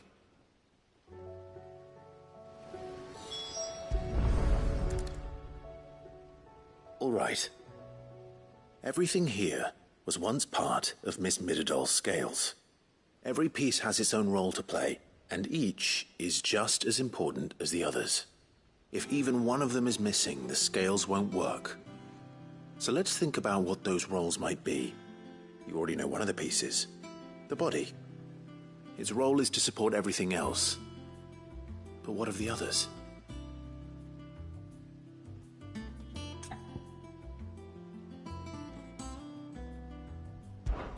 This is called the arm.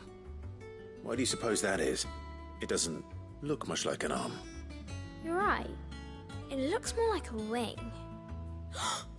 Like a chocobo wing! You've ridden a chocobo before, haven't you, Sid? Will you teach me to ride one day? I'll think about it. Now, what do arms do? Hold things. So wait, maybe this arm holds things too? Good thinking. You're on the right track.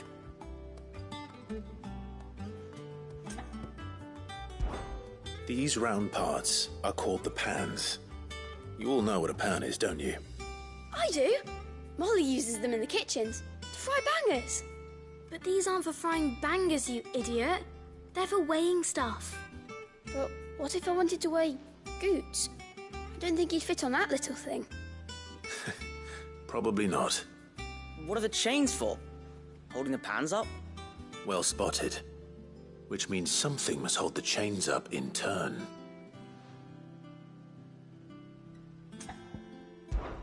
This tiny piece is what's called a cogwheel, or gear. Have you ever seen one before? I have. Miss Midadol's dungeon is full of them. Most are on the floor. She puts them in all her inventions. They spin round and round and round and round and... That's right. They're very useful when you want to make things move.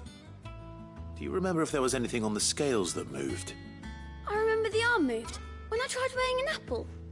And then somebody ate it. It's not my fault. You shouldn't have tried weighing it before lunch. We know what part's supposed to move and how it's supposed to move. So, let's put the pieces together first, see what doesn't move, and then stick the cogwheel to that. Not a bad idea. You see? It's not so difficult. So, now that we've taken stock of the parts and learned what they do, what do you think? I think we've got it. Then here's what we'll do. You tell me what goes where, and I'll put the scales together. Well, obviously you need to start with the body. All the other pieces fit onto it, don't they? And the arms go on the body, just like real arms. Or wings, if you're a chocobo. And then the arms hold the pans by the chains. Very good. Let's see if that works.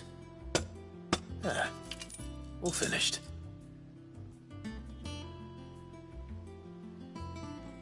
Yes! We did it! Well, with Sid's help. Oh, I just put the pieces together. It was you three engineers who showed me how. That's right. We're Miss Midadol's hares. Her hares? Yeah, hares for the future. She's showing us her secrets now, so we can help out the hideaway when we're older. What do you think, Sid? Are we almost ready? With a little more help from Miss Midadol and Miss Shirley, I'd say it won't be long at all. You hear that? It won't be long. Until then, though, do try to be honest with Miss Shirley.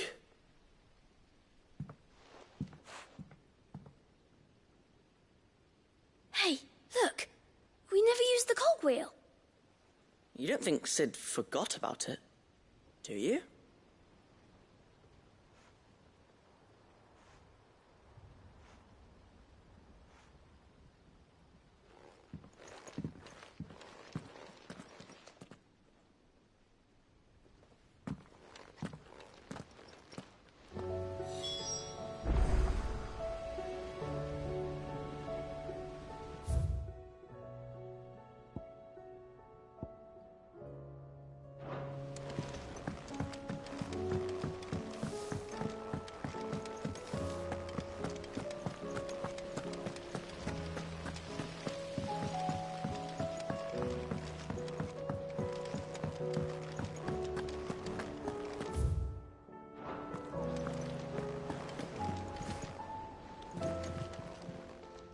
How are you doing? Here you go. Think you can help?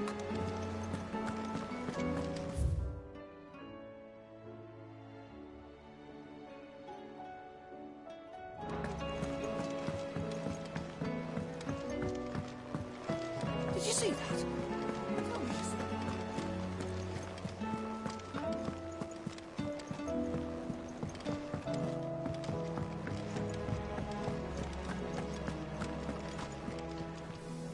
Lady Karen. How's business? Not nearly as foul as the weather. You're doing good trade, then? Both in and out of the hideaway? Can't complain. Wait. What exactly are you getting at? Not once in 5 long years do you pay my affairs half a care. But here you are today, raking me over the coals like a bloody popoto? Just asking. Out of interest. All right. I'm here because I was told that certain rumors have been circulating. About you selling weapons to brigands. Oh, are ya? And who was it who knows me so well as to tell tales of my evil exploits? I didn't exactly hear firsthand. All I know is that someone in Dalamil has been spreading word to that effect. And what? You believe it? You think I'm profiting off the blood of innocents, do you? Look, I've done things I'm not proud of. Might be there were a time when I turned a blind eye to the wretchedness of the world so I could line my pocket. But that woman is no more. And you'd know that if you'd ever paid the slightest bit of notice. You're right, Lady Karen. I apologize. It was wrong of me to doubt you. Aye, it was. Now, I reckon you've got better things to do than pointing your do-gooding finger at a poor old woman. Of course. Good day.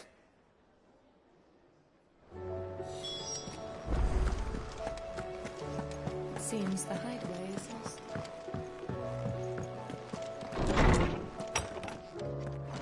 Is a storm coming, Sid? Will there be... Well, did you solve the mystery? It was as you thought. The children had the scales, or the parts of them at least. They dismantled them to see how they worked. Oh, no, Mid will have my head. Thankfully she won't. This might even have been her idea. Although I was the one who ended up teaching the lesson. I'm so sorry, Sid. I know how busy you are. I shall see that the children are properly punished. Please, there's no need. Mid seems to have taken the 3 of them under her wing. She's even calling them her heirs. She'd have them follow in her footsteps. And her father's. I see.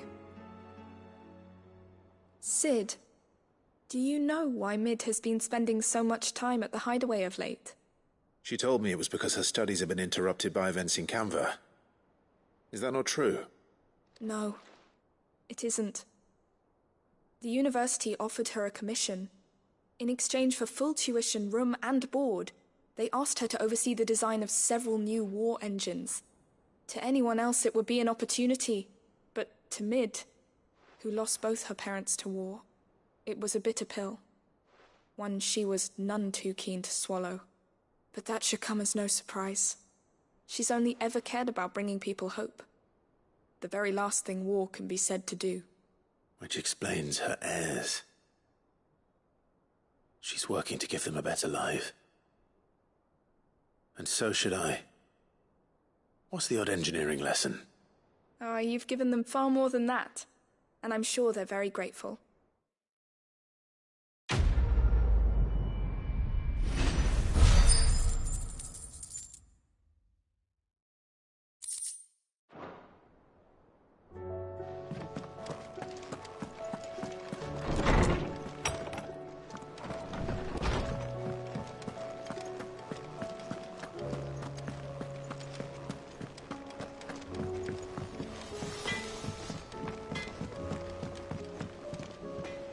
I spoke with Lady Karen. What did she say? That the rumors were unfounded, and that I was a fool for thinking they might hold any truth, along with some other things that made her feelings clear. And while it sounds like she may have done things she regretted in her past, she says those days are behind her. Oh, well, that's good. I knew Nan wasn't caught up in out bad. But why would people say she was? What did she ever do to them? It's not right. No, it's not. But people do things for all sorts of reasons. Perhaps we'll never know. Well, I'm going to find out. That trader, he said they were all talking about her in Dalimil. So that's where I'm going. I'll find someone who'll tell me, you'll see. Are you sure that's wise? Whoever's spreading these rumors means Karen ill. Oh, right. But that's why you'll be coming with me, isn't it, Clive? I suppose it is.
Rutherford.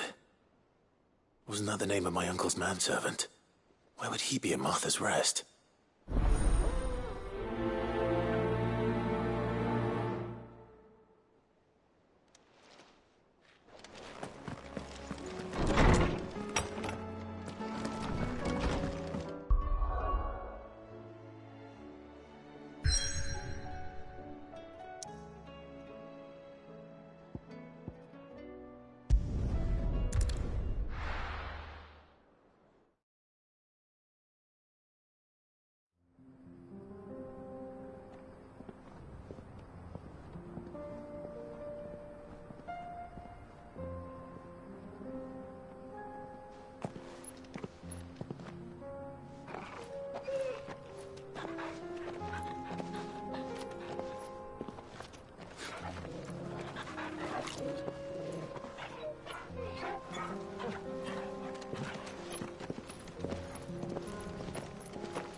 It's like a dream.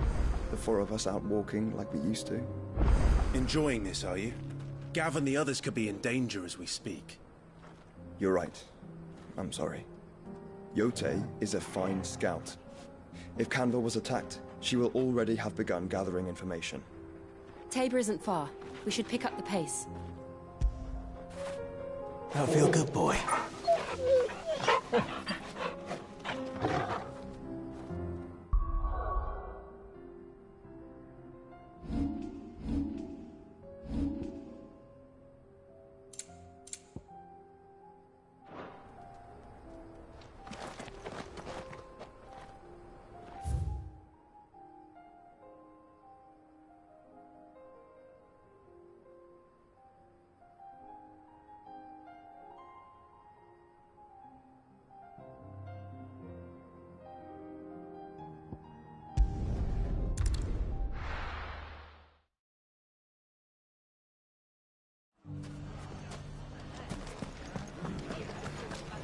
The bandits maybe now, but look what they've left us. It shouldn't be too hard to find goods. The gentleman of the town guard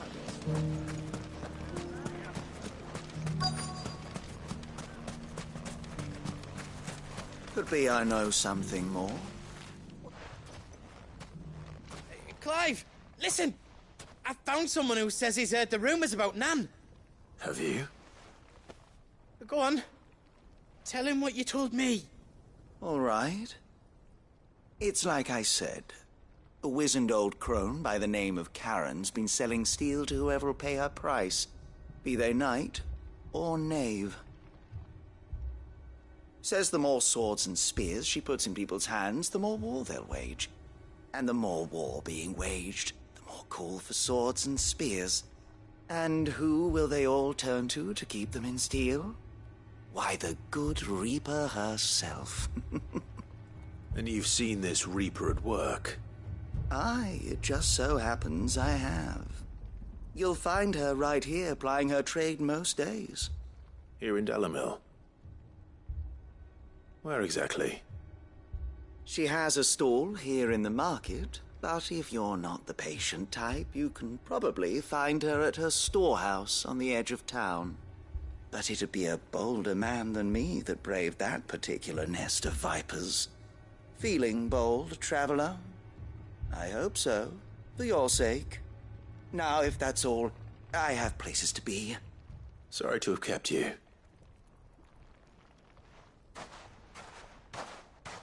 You don't think Nan's the Reaper, do you? Not unless she's discovered the secret of how to be in two places at once. Eh? What do you mean? Lady Karen hasn't left the hideaway in weeks. So who has been running this stall he spoke of? Good question. I'll go and have a look. And I'll visit this storehouse on the edge of town. All right, but be careful, Clive. You too, Goots. The finest cell swords in Storm.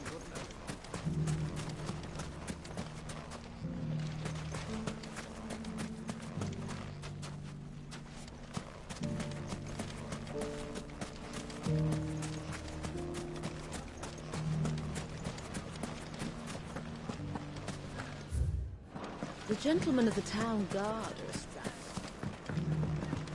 Mummy. What a mess. Where do we even start?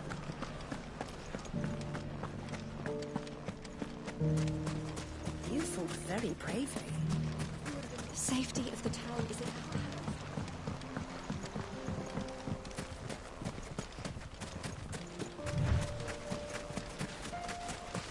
Time to brave the Viper's Nest.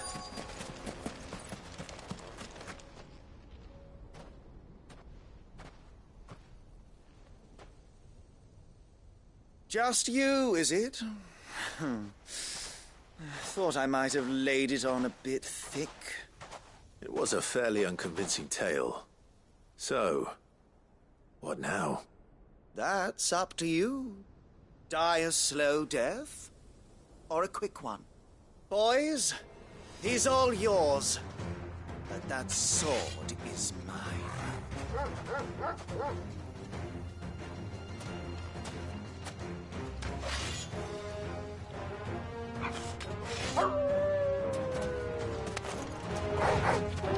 Leave now and we can pretend this didn't happen.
Oh, you've done it now. Go on. Tell me what I've done.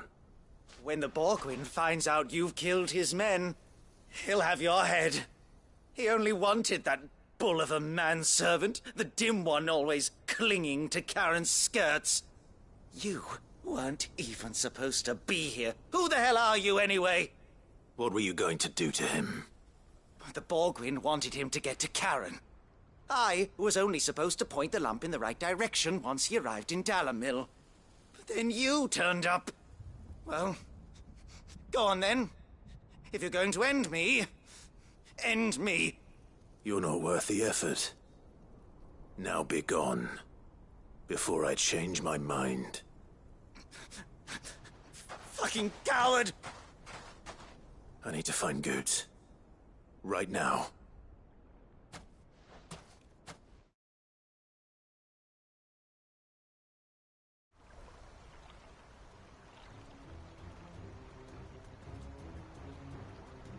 Get your filthy paws off me, you naughty-pated lout!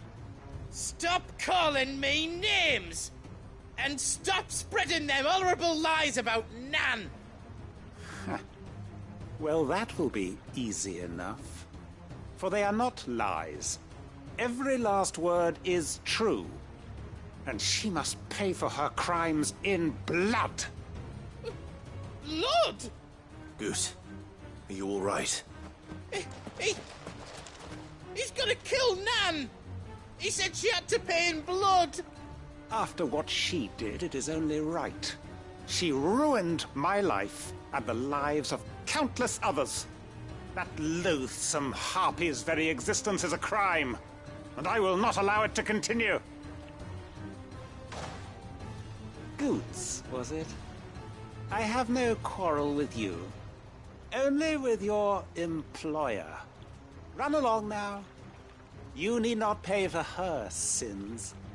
No. No? I don't care what she did. I won't let you hurt Nan. Promise me you won't hurt her, or I'll kill you myself!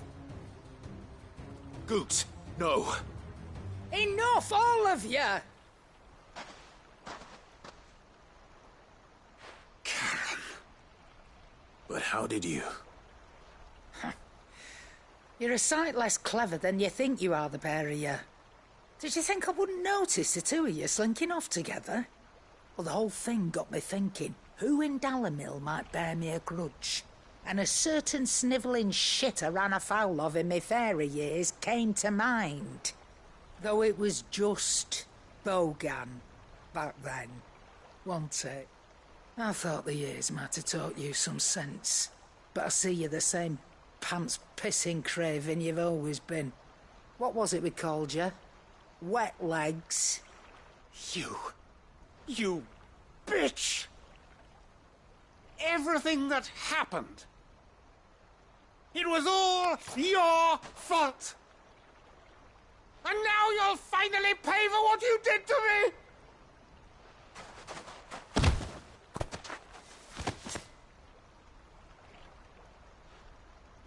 Goose, you... If you want a piece of Nan, you'll have to go through me. Fuck!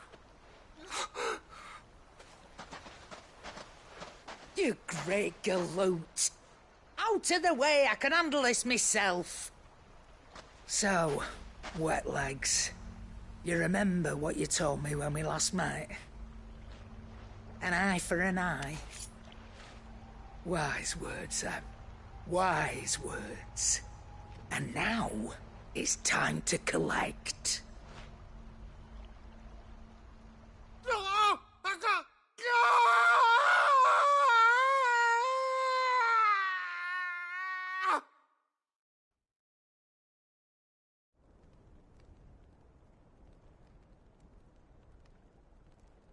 Sorry to keep you waiting. Is he... Dead? No. But I reckon he wishes he was.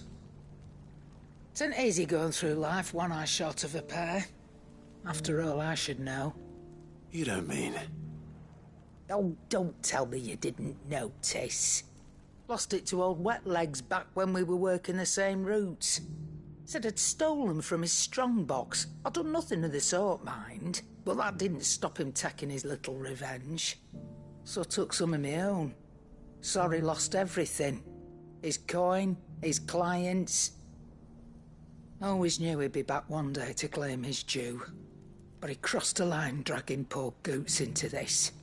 He didn't hurt you, did he? No, Nan. Still got all my arms, see? Legs too.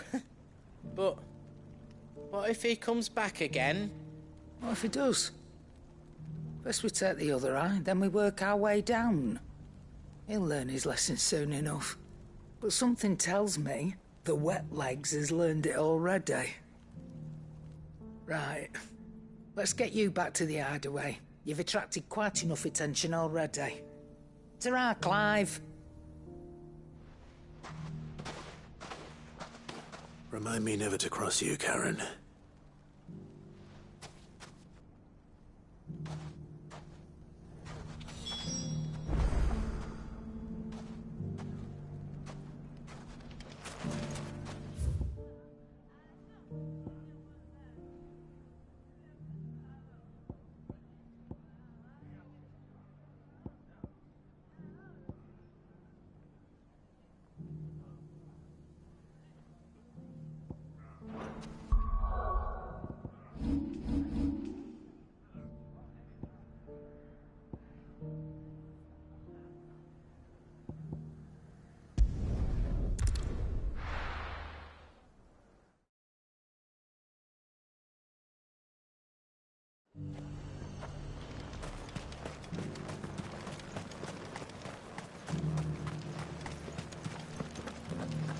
there were ghosts at the gates not days ago.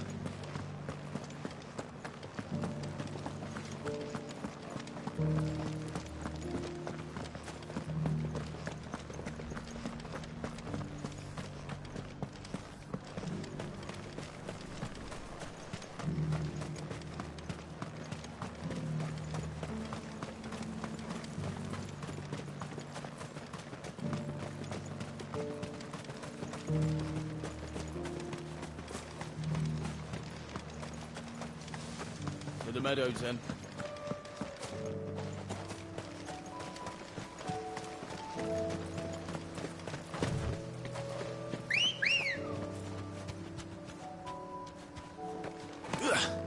Come on.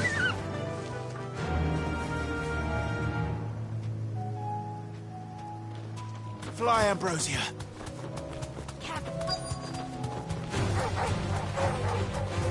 Hippocrates said I should be able to find what I'm looking for somewhere nearby. Bright blue dragons and bright yellow flowers. Should be easy enough to spot.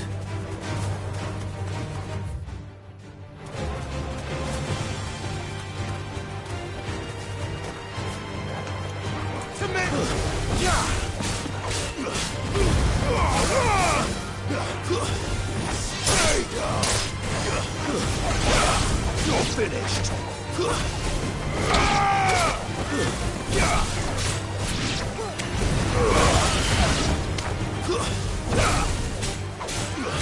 You're finished.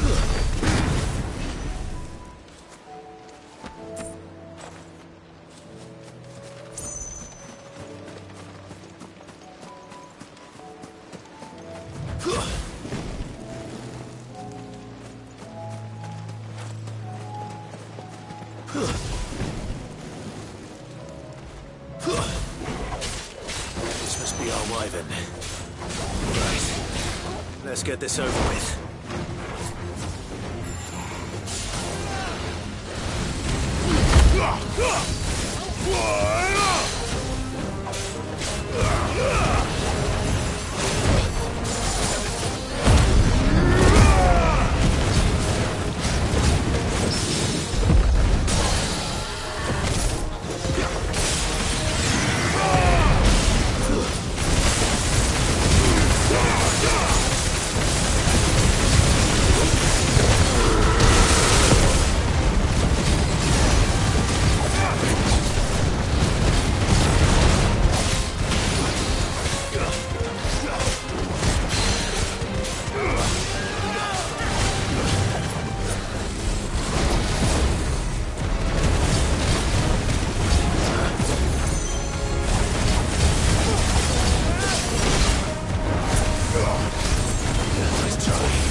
That's the wyvern's liver. Now I just need to find the herbs. Bright yellow with a heady scent.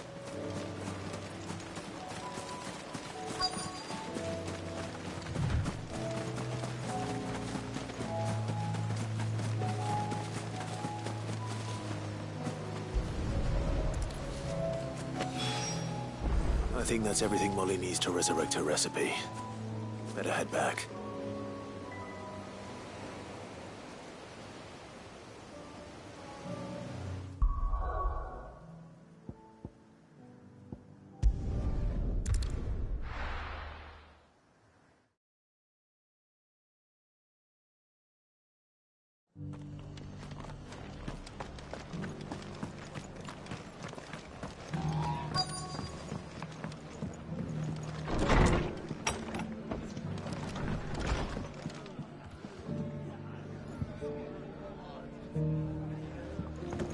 Heard the latest from Twinside. That the Empress is no more. Never trust an owl bearing good news, I say. If it is true, we might finally have a chance to get our country back.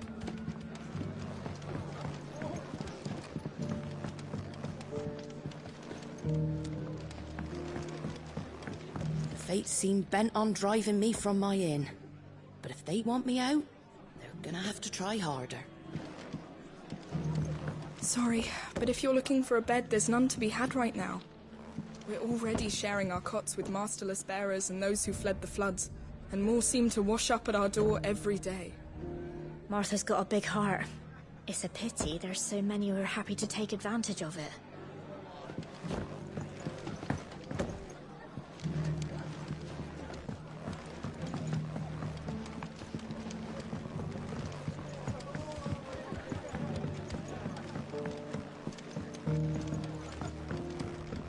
My lord Marquis, is that you? It is you. Then you received my letter. I am Sebastian Rutherford, Chief Steward of your Lord Uncle's estate. Of course. We met once before. Yes, my lord. Thank you for coming. And what was so sensitive that you couldn't put it in writing? 1,000 apologies, my lord. I did not mean to offend. I merely... It's all right. Continue.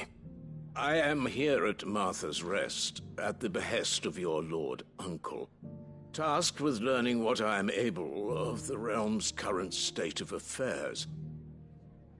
And what I have learned is grim. The fall of the Mother Crystals has left Storm in a state of utter disarray. The subsequent darkening of the heavens has only made things worse. Akashic attacks, once unthinkable, are now commonplace.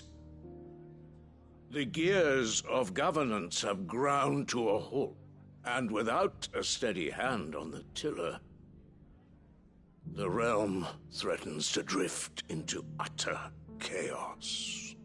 Your Lord Uncle, however, believes there is a way to avoid this fate, and is determined to see it set in motion. That sounds like quite the undertaking. It is. Hence my having enlisted the aid of several colleagues serving the 7 high houses. Alas... Alas? I have lost contact with 2 of those colleagues already. They are both able-bodied and trained in the sword, yet in these dark times, even that may not prove sufficient to keep a man safe on the road. So you want me to find them? I'll need to know where they went. One I sent to investigate the Republic, the other the old Imperial capital of Oriflamme. That doesn't exactly narrow it down. I suppose I'll start in Dalamil and work my way east. Thank you, my lord. I shall pray for your success and safety.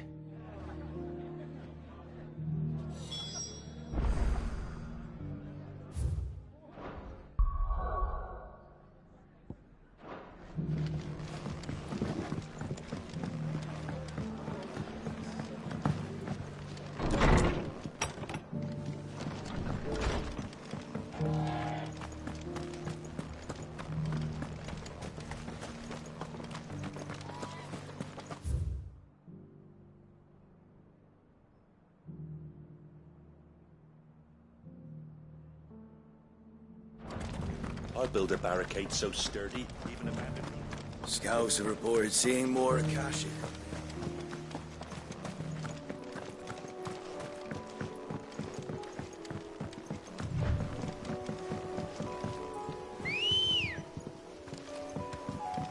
Ready, go?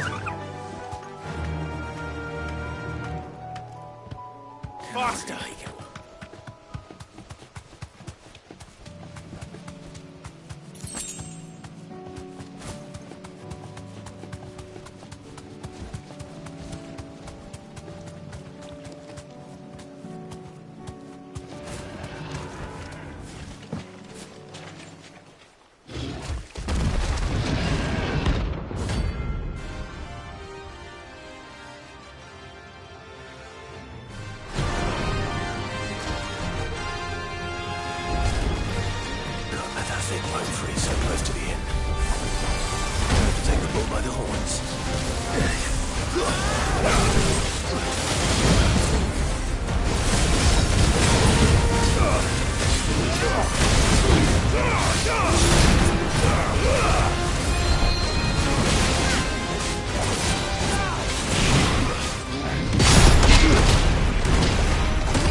The locals will sleep easier without him at their gate.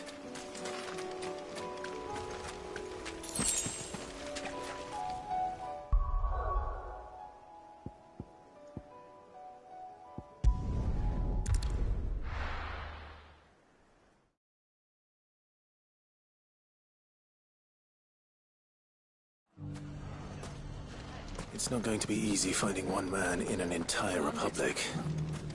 Let's hope someone here's seen something. Mummy? The gentleman of the town guard.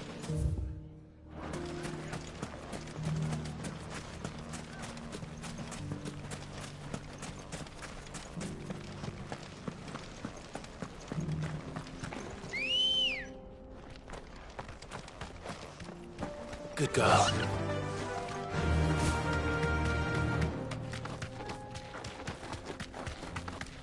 Someone's got himself in trouble.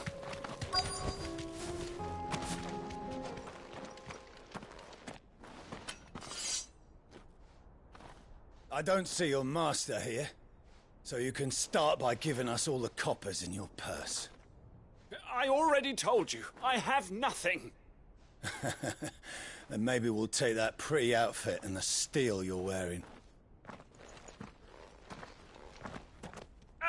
Please! These men are trying to rob me! I'll deal with this.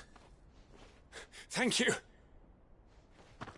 You that one's master, then? If you'd kindly pay the coin he owes us, we can pretend you didn't draw your blade on Republican soldiers. Or you can go back to your garrison and I won't report you to your captain. Oh, you're more than welcome to. He hasn't had many visitors since we slit his throat.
I'd expect as much from Hugo's faithful, but these were men of the fist.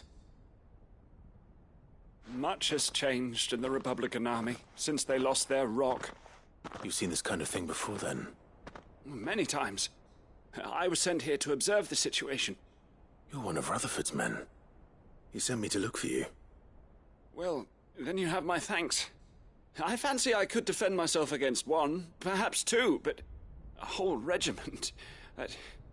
I arrived in Dalimil several days ago, but when I called upon the captain of the local garrison to make inquiries, his men confiscated my effects and locked me in a cell. The captain is no more, and his men make the rules now. Fortunately, I was able to bribe my way free, only to be stopped again by those soldiers you so kindly dispatched. What of the Fist's Central Command? Surely they wouldn't allow such lawlessness amongst their ranks. I would imagine they are unaware of it. Most of the army has fallen back to the capital and hunkered down behind her walls. Those who weren't recalled now rule the fringes unchecked, answering to no one but themselves. Then it's worse than we imagined. You should return to Rosaria. It's not safe here. I'll find a caravan heading north. You won't mind if I borrow one of these soldiers' coin purses?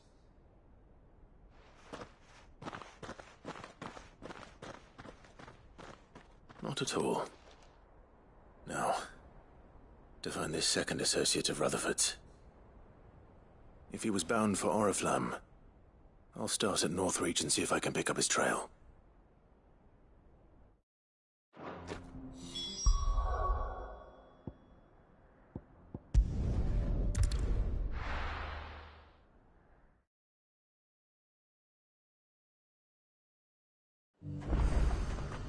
There's a lot of road between here and the capital. Rutherford's man could be anywhere.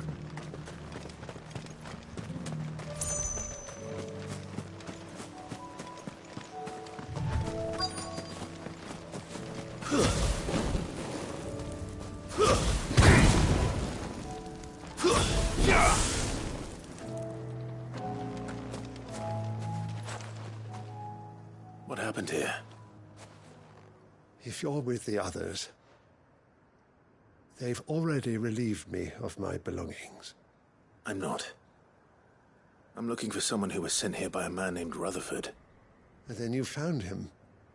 I am Alistair Rockford, attendant to the Lady Ariane of House Wellesley. Of the 7 high houses of Rosaria. It's been a long time since last I saw my great-aunt. Is she well? My Lord Marquis? Yes. Yes, she is. The Lady Dowager has granted me leave to assist your Uncle Stuart. I was on my way back from the old capital when I saw some villagers being robbed on the road here. Bandits? They looked more like field hands, but it didn't matter in the end. I did what I could to help the victims, but all it earned me was a pommel to the temple. Which way did they go? South, toward the gate. All right. I'll take care of them. Founder knows I've met enough of their kind. You head back to Northreach, visit the Vale, tell them I sent you. Thank you. I shall. Founder be your shield.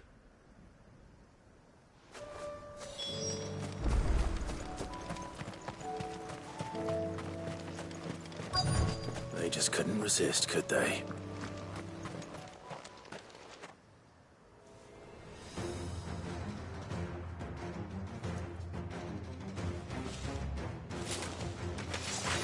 This one's ours, pretty boy.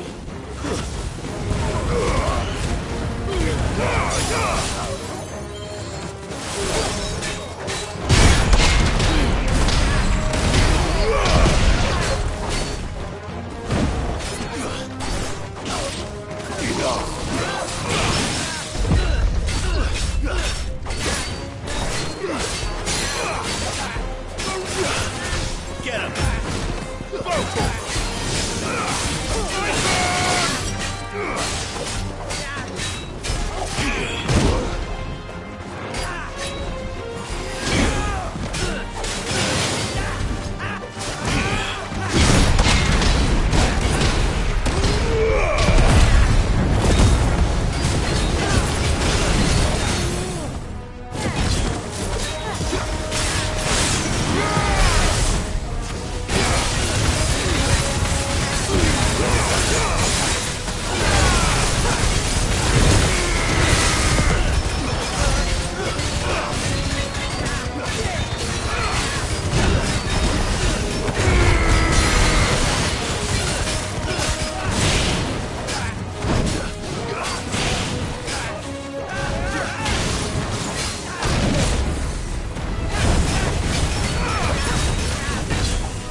Make for the town while you can. There may be more bandits nearby. You don't need to tell me twice. Many thanks, traveler. This looks to be all of them. I thought I told you to make for the Vale. And stand by as ill might befall the heir to the ducal throne. It's just Clive, and I'm fine. Which is more than can be said for you. I will survive. Strange that the garrison wouldn't intervene in such a brazen attack so close to their gates. The garrison have their hands full inside the city. Some days they don't even send out patrols. There are few hands left to work the fields, and even fewer to transport the grain. The market stalls are nearly bare, and the price for what remains is exorbitant. It's not uncommon to see a fight break out over a crust of bread. When I said the ones who attacked me didn't have the look of bandits, I meant it. They were probably just desperate. Rockford. Listen to me. If you are to continue your investigation, you first need to seek the attention of a healer. Of course. I shall return to Northreach right away. But allow me to thank you first. Had you not happened along, Don't thank me. Thank Rutherford. It was he who sent me. I suppose he'll be wondering where I've got to. I shall send a Bastolus as soon as I'm able.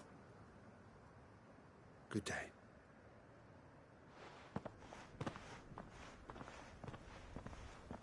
My uncle certainly has his work cut out for him. If it isn't already too late. I should go and tell Rutherford that his colleagues are still in one piece.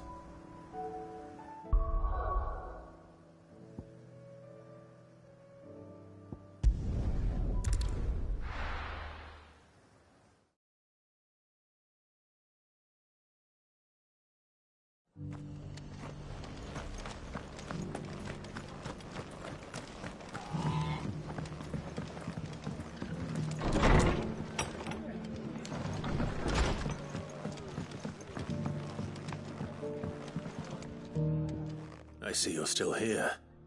The Rest's location affords a constant flow of traders, and with it, a constant flow of information. Speaking of which, I received word from both my associates. They have resumed their investigations, thanks to you. I only happened to be in the right place at the right time. They both seem to think the realm's prospects rather grim. I am afraid that grim would be putting it lightly. Storm is in crisis, and if we are to free her, we must work quickly. And we must work together. Such is your Lord Uncle's wish. As it is mine.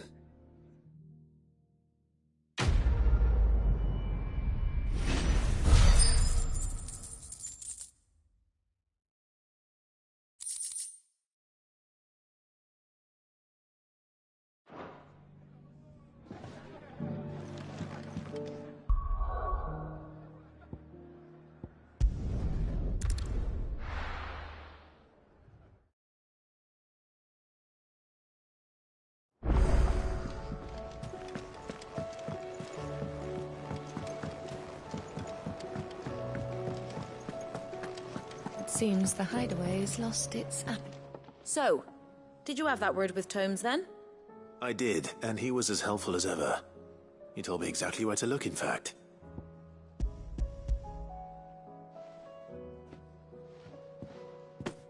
And what precisely will I be cooking up? Or is it better not to know? Blueback wyvern liver. And, a herb known as Saint's Bonnet. Ah, wyvern livers, was it? Well, at least it weren't actual worms, I suppose. Now then, you stay right where you are. I've got some cooking to do.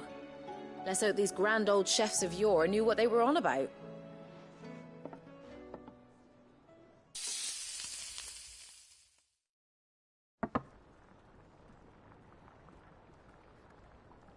And here we have it. Fried mortress of skyworm. Ivan's offered to make sure it's fit for consumption. Well, I say offered. He as good as begged. And rightly so.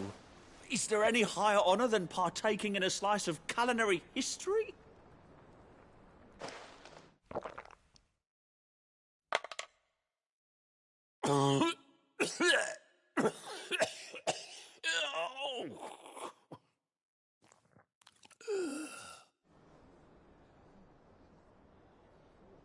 So, not fit for consumption then? What witchery is this? The crackle of the crust gives way to an almost violent richness. Yet, it is the piquant kiss of the Saint's Bonnet that tames this savage dish.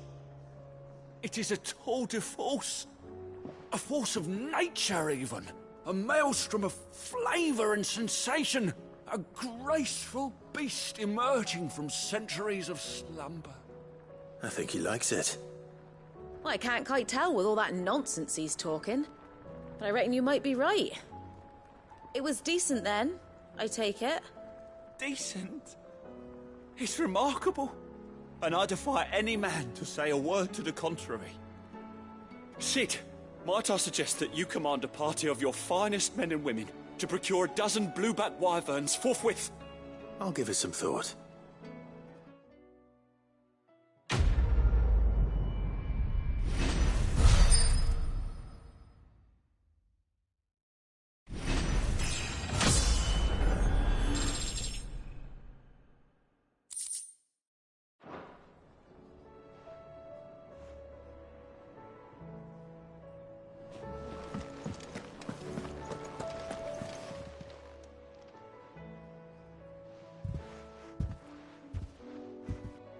Nothing like a dish of cold vengeance to foul the gut.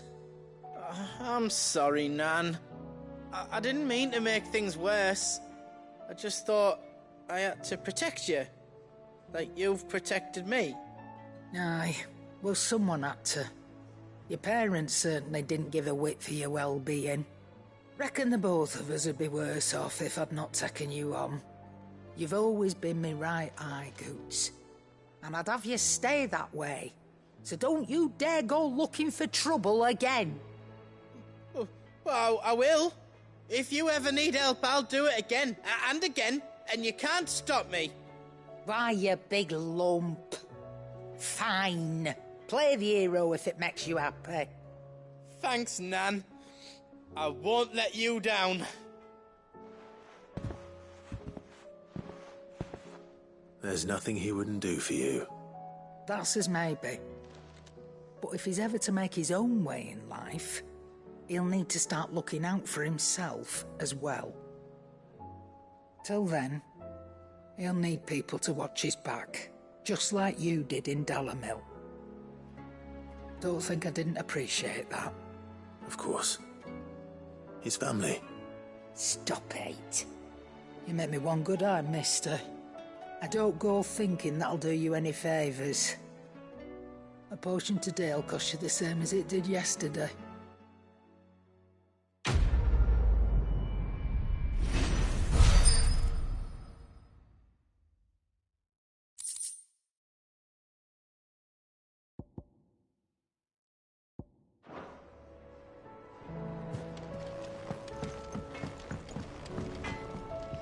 Trouble with your gear, or so will it be?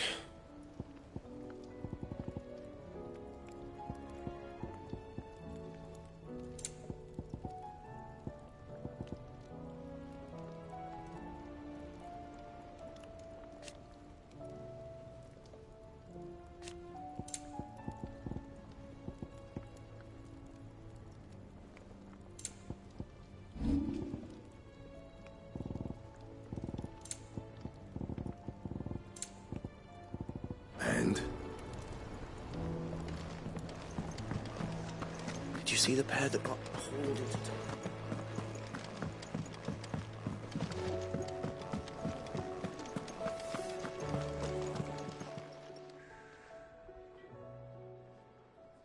Let me tell you a story, Clive. All right. Them rumours Wetlegs were spreading. Might be they weren't just tales plucked out of thin air. You see, there were a time when I weren't too particular about who I sold steel to, so long as they paid me the right price. Some women lust after blood, others after flesh, but me, I were always one for gold. And to satisfy that lust, I sold to opposing armies, stabbed my every client in the back, made myself the most hated woman in the twins. But then one day I met a man who made me a different kind of offer. Said he'd give me access to a realm-wide community of like-minded individuals in constant need of steel and sundries. On the condition I sold to him and his alone. Was that the first time you met Sid? Aye. And I fell right into his damn trap.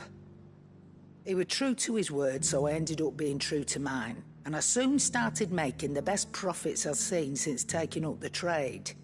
And all without aiding or abetting any outlaws. Except Sid himself, that is. Told me about his plan to topple the mother crystals, you know. Said that with them gone, the realm would want for all manner of things. An opportunity for the likes of me to mint Gil.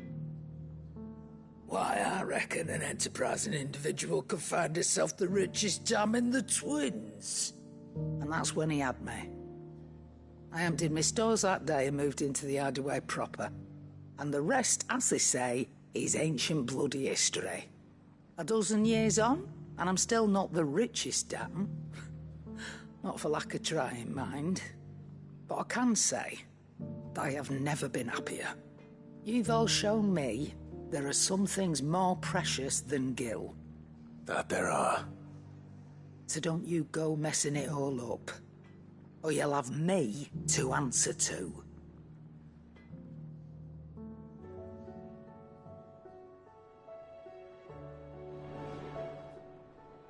Clive, if you're gonna buy something, be quick about it.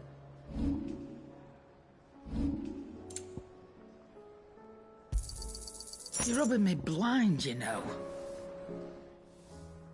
Still alive, are you? Take care.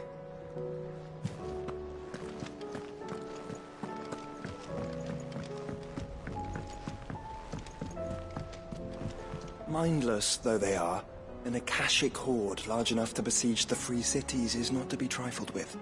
We must proceed with caution. Kanda's walls will not hold the Akashic horde for long. We can only hope they hold it for long enough.